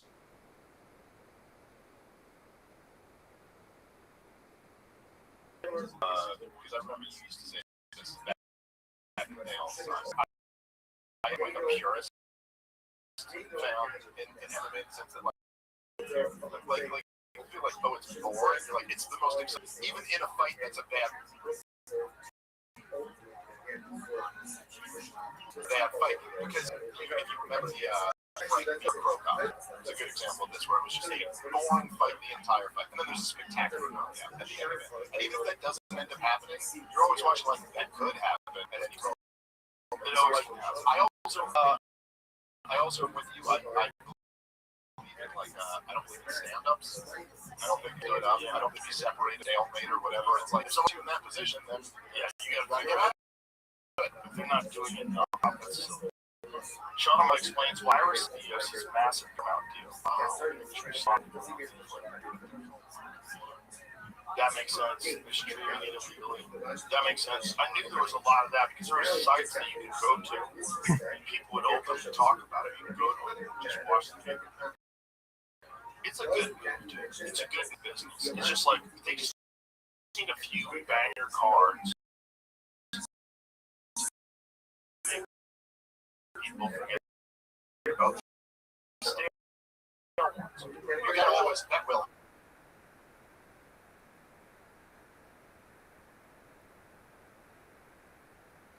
And it could very well be like, what's the average temperature? I looked this up the other day. Average 67% last year, or 24 degrees. Okay, that's tough. Okay. Yeah, that's okay. That's a fucking big problem. That's a big problem. You are going to radically affect your performance if you make people fight at 100-degree temperature with 67% outside. You're also going to radically affect my ability. Okay? My fucking head doesn't have any hair. The top of my head is going to be red. Toxic sunscreen on it. You're going to see me with that white zinc powder that the surfers use. I'll make like that is an issue. Okay. Are they building a tent? Is this outside, or is it outside in the tent? Are they gonna have like fans blowing cold? You know how much DC's gonna complain? That fucking dude, he's gonna be right next to me. His shirt's gonna be soaked. Yeah, that's.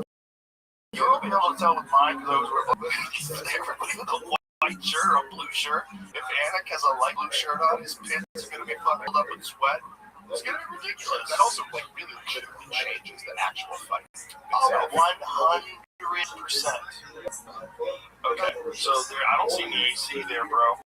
How are you gonna get AC on those people? What is that gonna be like? That sounds fucking. To do that in June, just because that's no time to do it. I mean, if I was Justin Gaethje or I was Ilya Topuria, if I was Justin Gaethje, I mean, he has to take the fight. It's a fight. It's at the White House.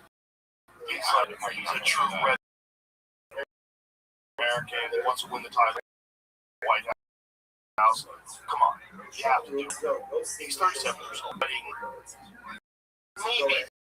the most little guy he's ever faced. Yeah, the guy out of all the guys he faced, got the fucking lights with one shot every time.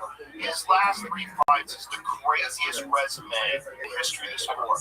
Knocks out Alexander Volkanovski, knocks out Max Holloway, knocks out Charles Oliveira. 2 at featherweight, 1 at lightweight.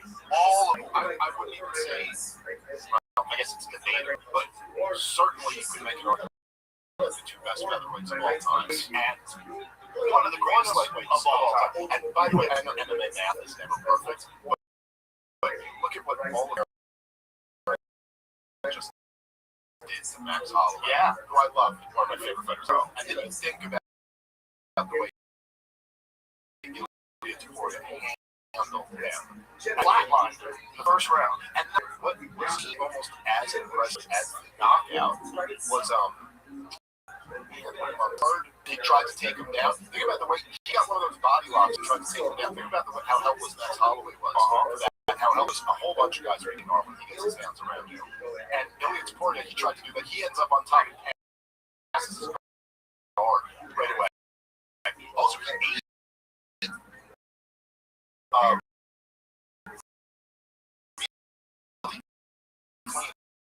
elbow. Early in that fight, just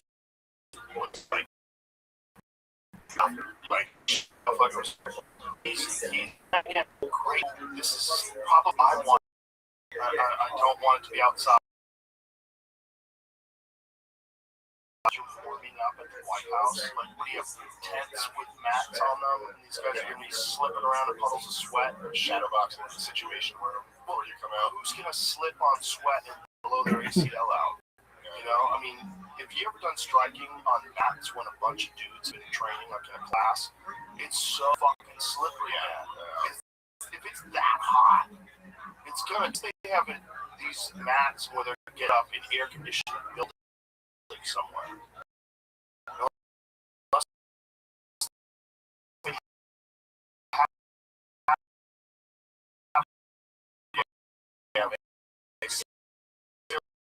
Yeah, maybe they do. I hope they get that through.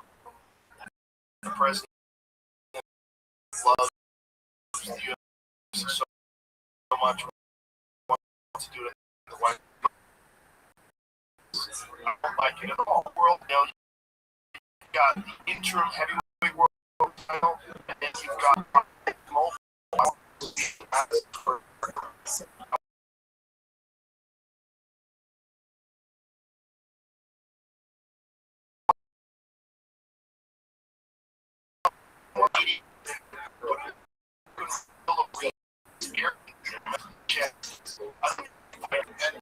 I'm wrong, but also I would think it's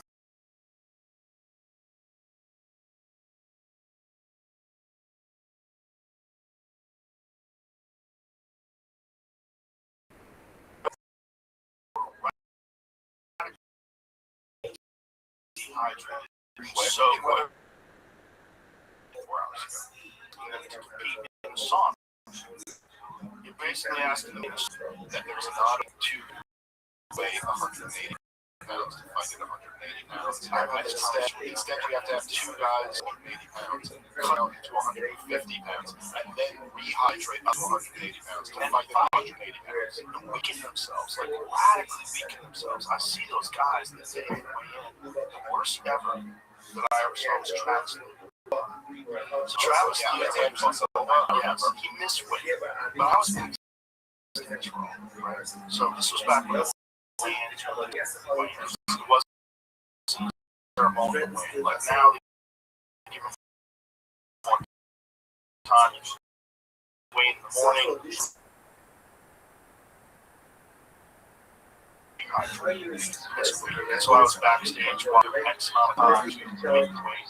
Dude, he couldn't walk. He would shuffle. He couldn't take his legs out. His lips were cracked.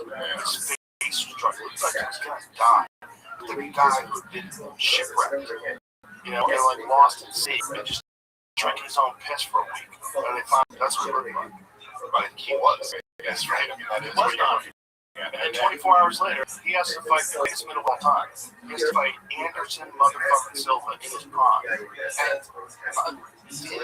for that being the story, he did remarkably well. He got viciously elbows. He was elbowed in the triangle. That would not have happened if Travis wasn't confident. Travis was a real problem. Yeah, and he was the best jiu-jitsu guys to ever compete in MMA. And he was stylishly kind of like the best shot against Anderson Silva at that time. And because Anderson just looked untouchable. And he got him down. He got him in good positions a few times, even though he was fucked in the weight cut. But the thing was, he never made the weight. So even if he beat him and showed him around, it's like I've advocated there's a solution. One of them that are additional to what we have one at least every 10. People push back against that, but listen, 10 pounds for an elite athlete is a big fucking deal. 20 pounds is crazy. So when you go like 85 to 205, that's crazy. That's too much weight. It's too much of a gap. You could have multiple champions in between those weight classes. And it's just better for the sport overall. You've got more champions and more champion matchups. Well, there's it also, first of all, it's very unhealthy and dangerous, and that's the biggest issue. But then it also makes it a thing where it's like, now there's two factors. It's not just who's the best fighter, it's also who's the best at dehydrating themselves, losing a ton of weight, and rehydrating themselves. And also, I think, like I've heard Jim's say before, that like, some people are just naturally better than that. Yeah, some people just fluctuate in weight, or some people can lose a lot of weight and get it all back. And he used to always say, I just can't do that. Like, I'm not a guy, but I think all of us, we just want to see the best fighter. We don't care about who's the best at dehydrating. I think that it hampers your ability. It should be removed from the equation, especially with something like this. But there's a solution. First of all, there's a real silliness to the MMA weight classes. And by I say silliness, our names that we use have been owned by boxing more than 100 years, and the names that we use are from different weight classes than boxing. That's dumb. Yeah, that is dumb as shit. Like, if you want to have a 170-pound champion, fantastic, but don't call it a welter. Because welterweight is 147, right? It's been 147 for 100 fucking years. Lightweight has always been 130. That's what Julio Cesar shot from. 135. 135. Lightweight's 155. Come up with your own names. Yeah, it's still these stupid names at that. Good point. They attached these names to it when they first started developing weight classes. Because it used to just be one weight class. Another one on this. Why? I think you mentioned this before. Why am I not getting the language? They do that sometimes. Do they? Yeah, because I've seen like, but on the regular tail of the tape, it'll still just be reach. Yeah.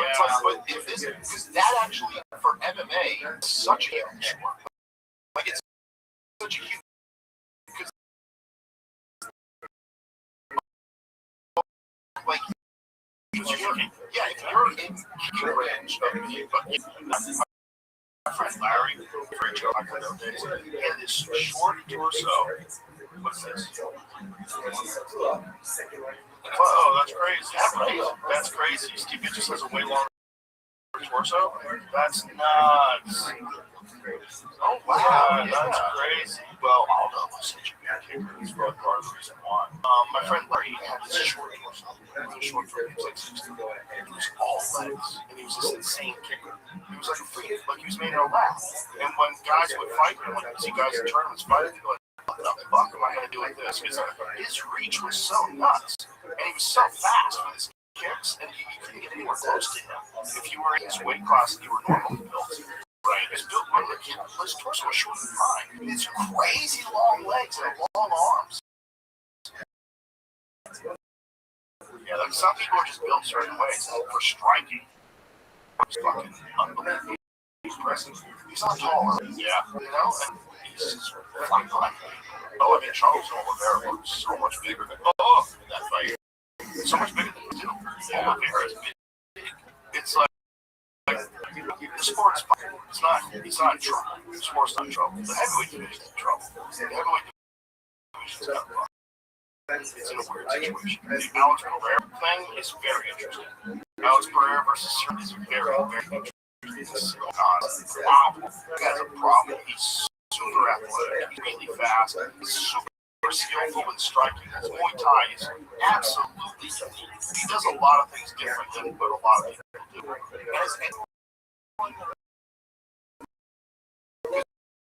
Even Francis, like I was saying before, grappled with him against Jericho. But has anyone stood toe to toe and beat him up? No one beat him up. Tai Tui went toe to toe. I mean, tried to, but he got lit up. Yeah. To Cyril Gahn's problem. And even in the little Tom Aspinall bit where he was winning, he's tough to fight like that. Not just tough, he was like getting off on Aspinall, and it didn't look good for Aspinall. I mean, it's very unfortunate that he got his eyes closed. Really never got to see what happened to Drexel. He won. The way Tom would adjust for the second round or third round. We never really seen that at Tom either. It was very interesting. We got robbed of that. Yeah, we got robbed of that. Poor Tom just had 2 fucking eye surgeries, and then he felt like he was disrespecting. Well, I don't know about the UFC, but a lot of fans disrespecting myself, which is crazy. It's like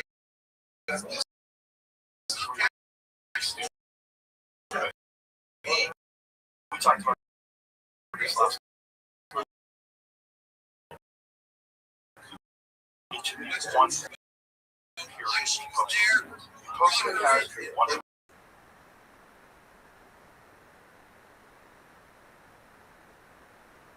Shot? Yeah, well, the thing is that this last night, if you land a gun shot and it's accidental, as it almost always is, you try to throw it inside the leg, okay, maybe not, I said almost always. But so, I see this all the time in MMA. It's the first one, it was an accident. This guy kicked in the nuts, and usually they don't take the full 5. And then you just go back. It's like, look, it was an accident. Kicked him in the groin. You hurt this guy, and now he's got to get back to it. And there's, so like it does seem like there almost has to be some accounting for that. And I think there's still, it's a very young sport. I think there is still too much referee discretion. Like there's too much, like there should be like an official rule for what we do in this situation, especially those kind of fouls. It's like it doesn't exist in basketball. Right? Yeah. If somebody fouls it on, everybody sees it. That's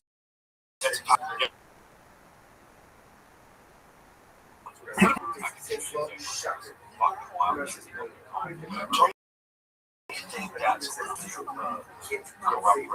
not saying all of them, but one thing that's been 100% proven is that referees do get paid off in order to get in.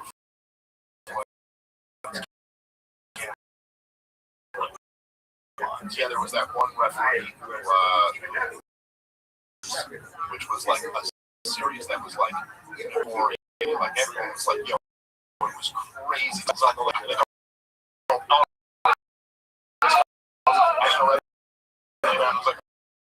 weird. And it does, because it was the Shaq. It was big brother.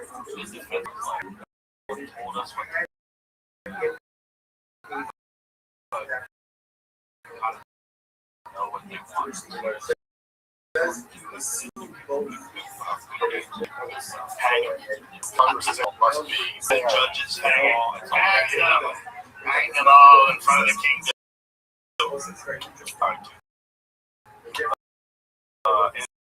Anything else? No, thank you for letting an expert talk away with you. Thank you so much for everything. You coming? You leaving? You gotta go. Last night there was a lot of fun.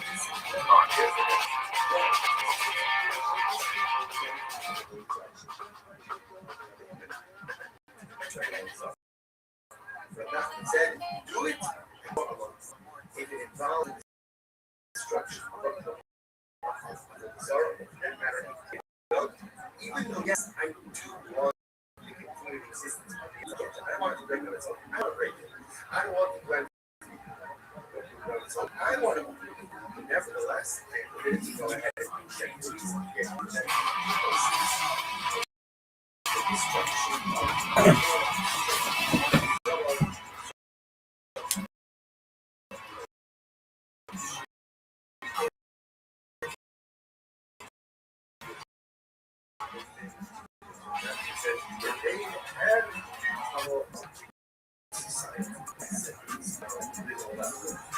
And that is important.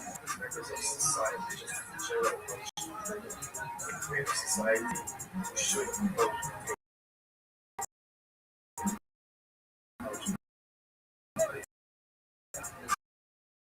Yes, you know what?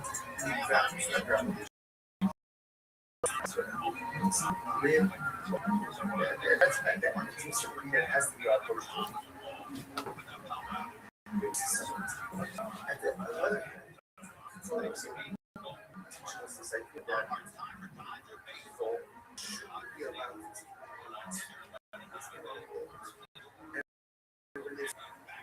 important, it has to be important. There's something that is important, it has to be discussion.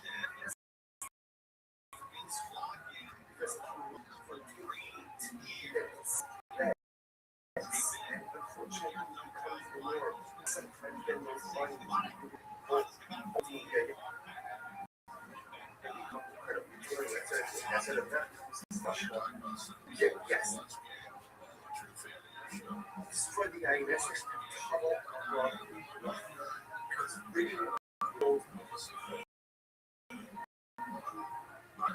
it's a fraud. It's not easy. It's not easy. It's fraudulent. Think about such an incredible thing.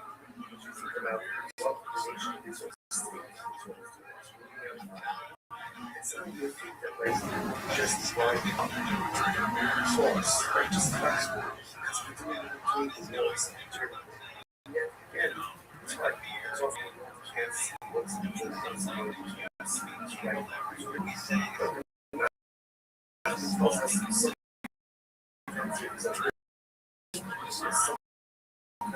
it says smart something.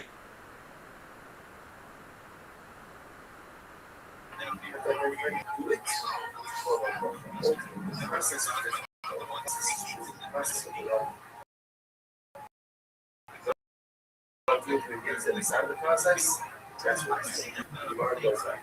We're hugging the space so again the same federalist thing. And the anti-hugging we're hugging the space coming like yeah, but let's be out of the so let's take these cells as I know I can ask guys some $4,000 that tells does that talking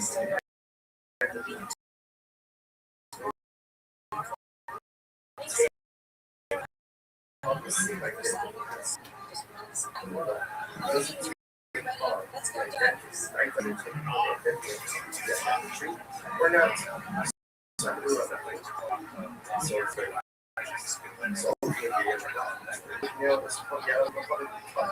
so nothing says things that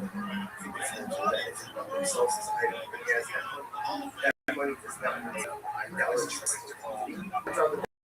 that money is just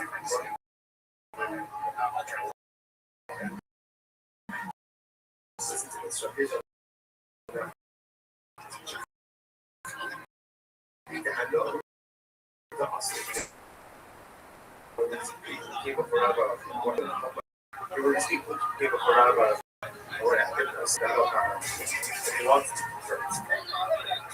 I've been told that guys before you convert your machine, sell off all those dry idolatry, like sell off all the dry idolatry, and then you have to cash after that.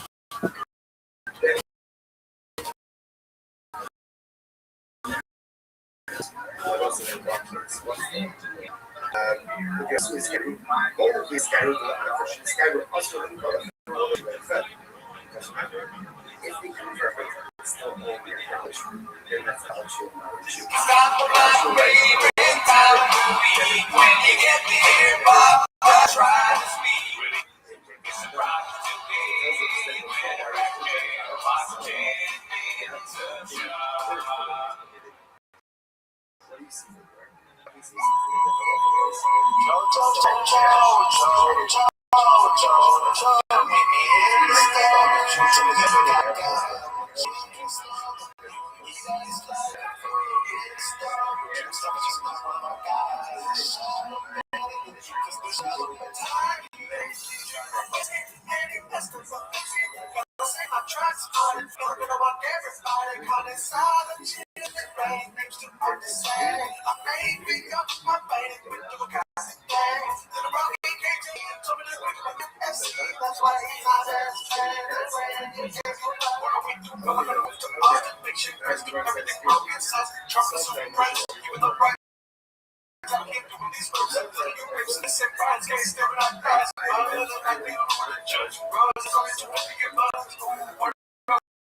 touch you.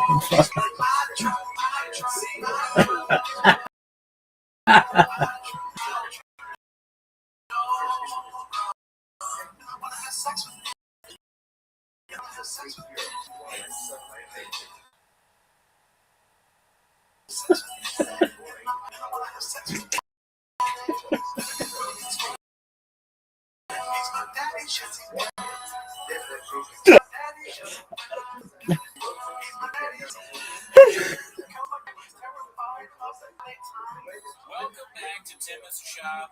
Thanks for tuning in. As always, join the Patreon, join the Discord. On the Patreon, you get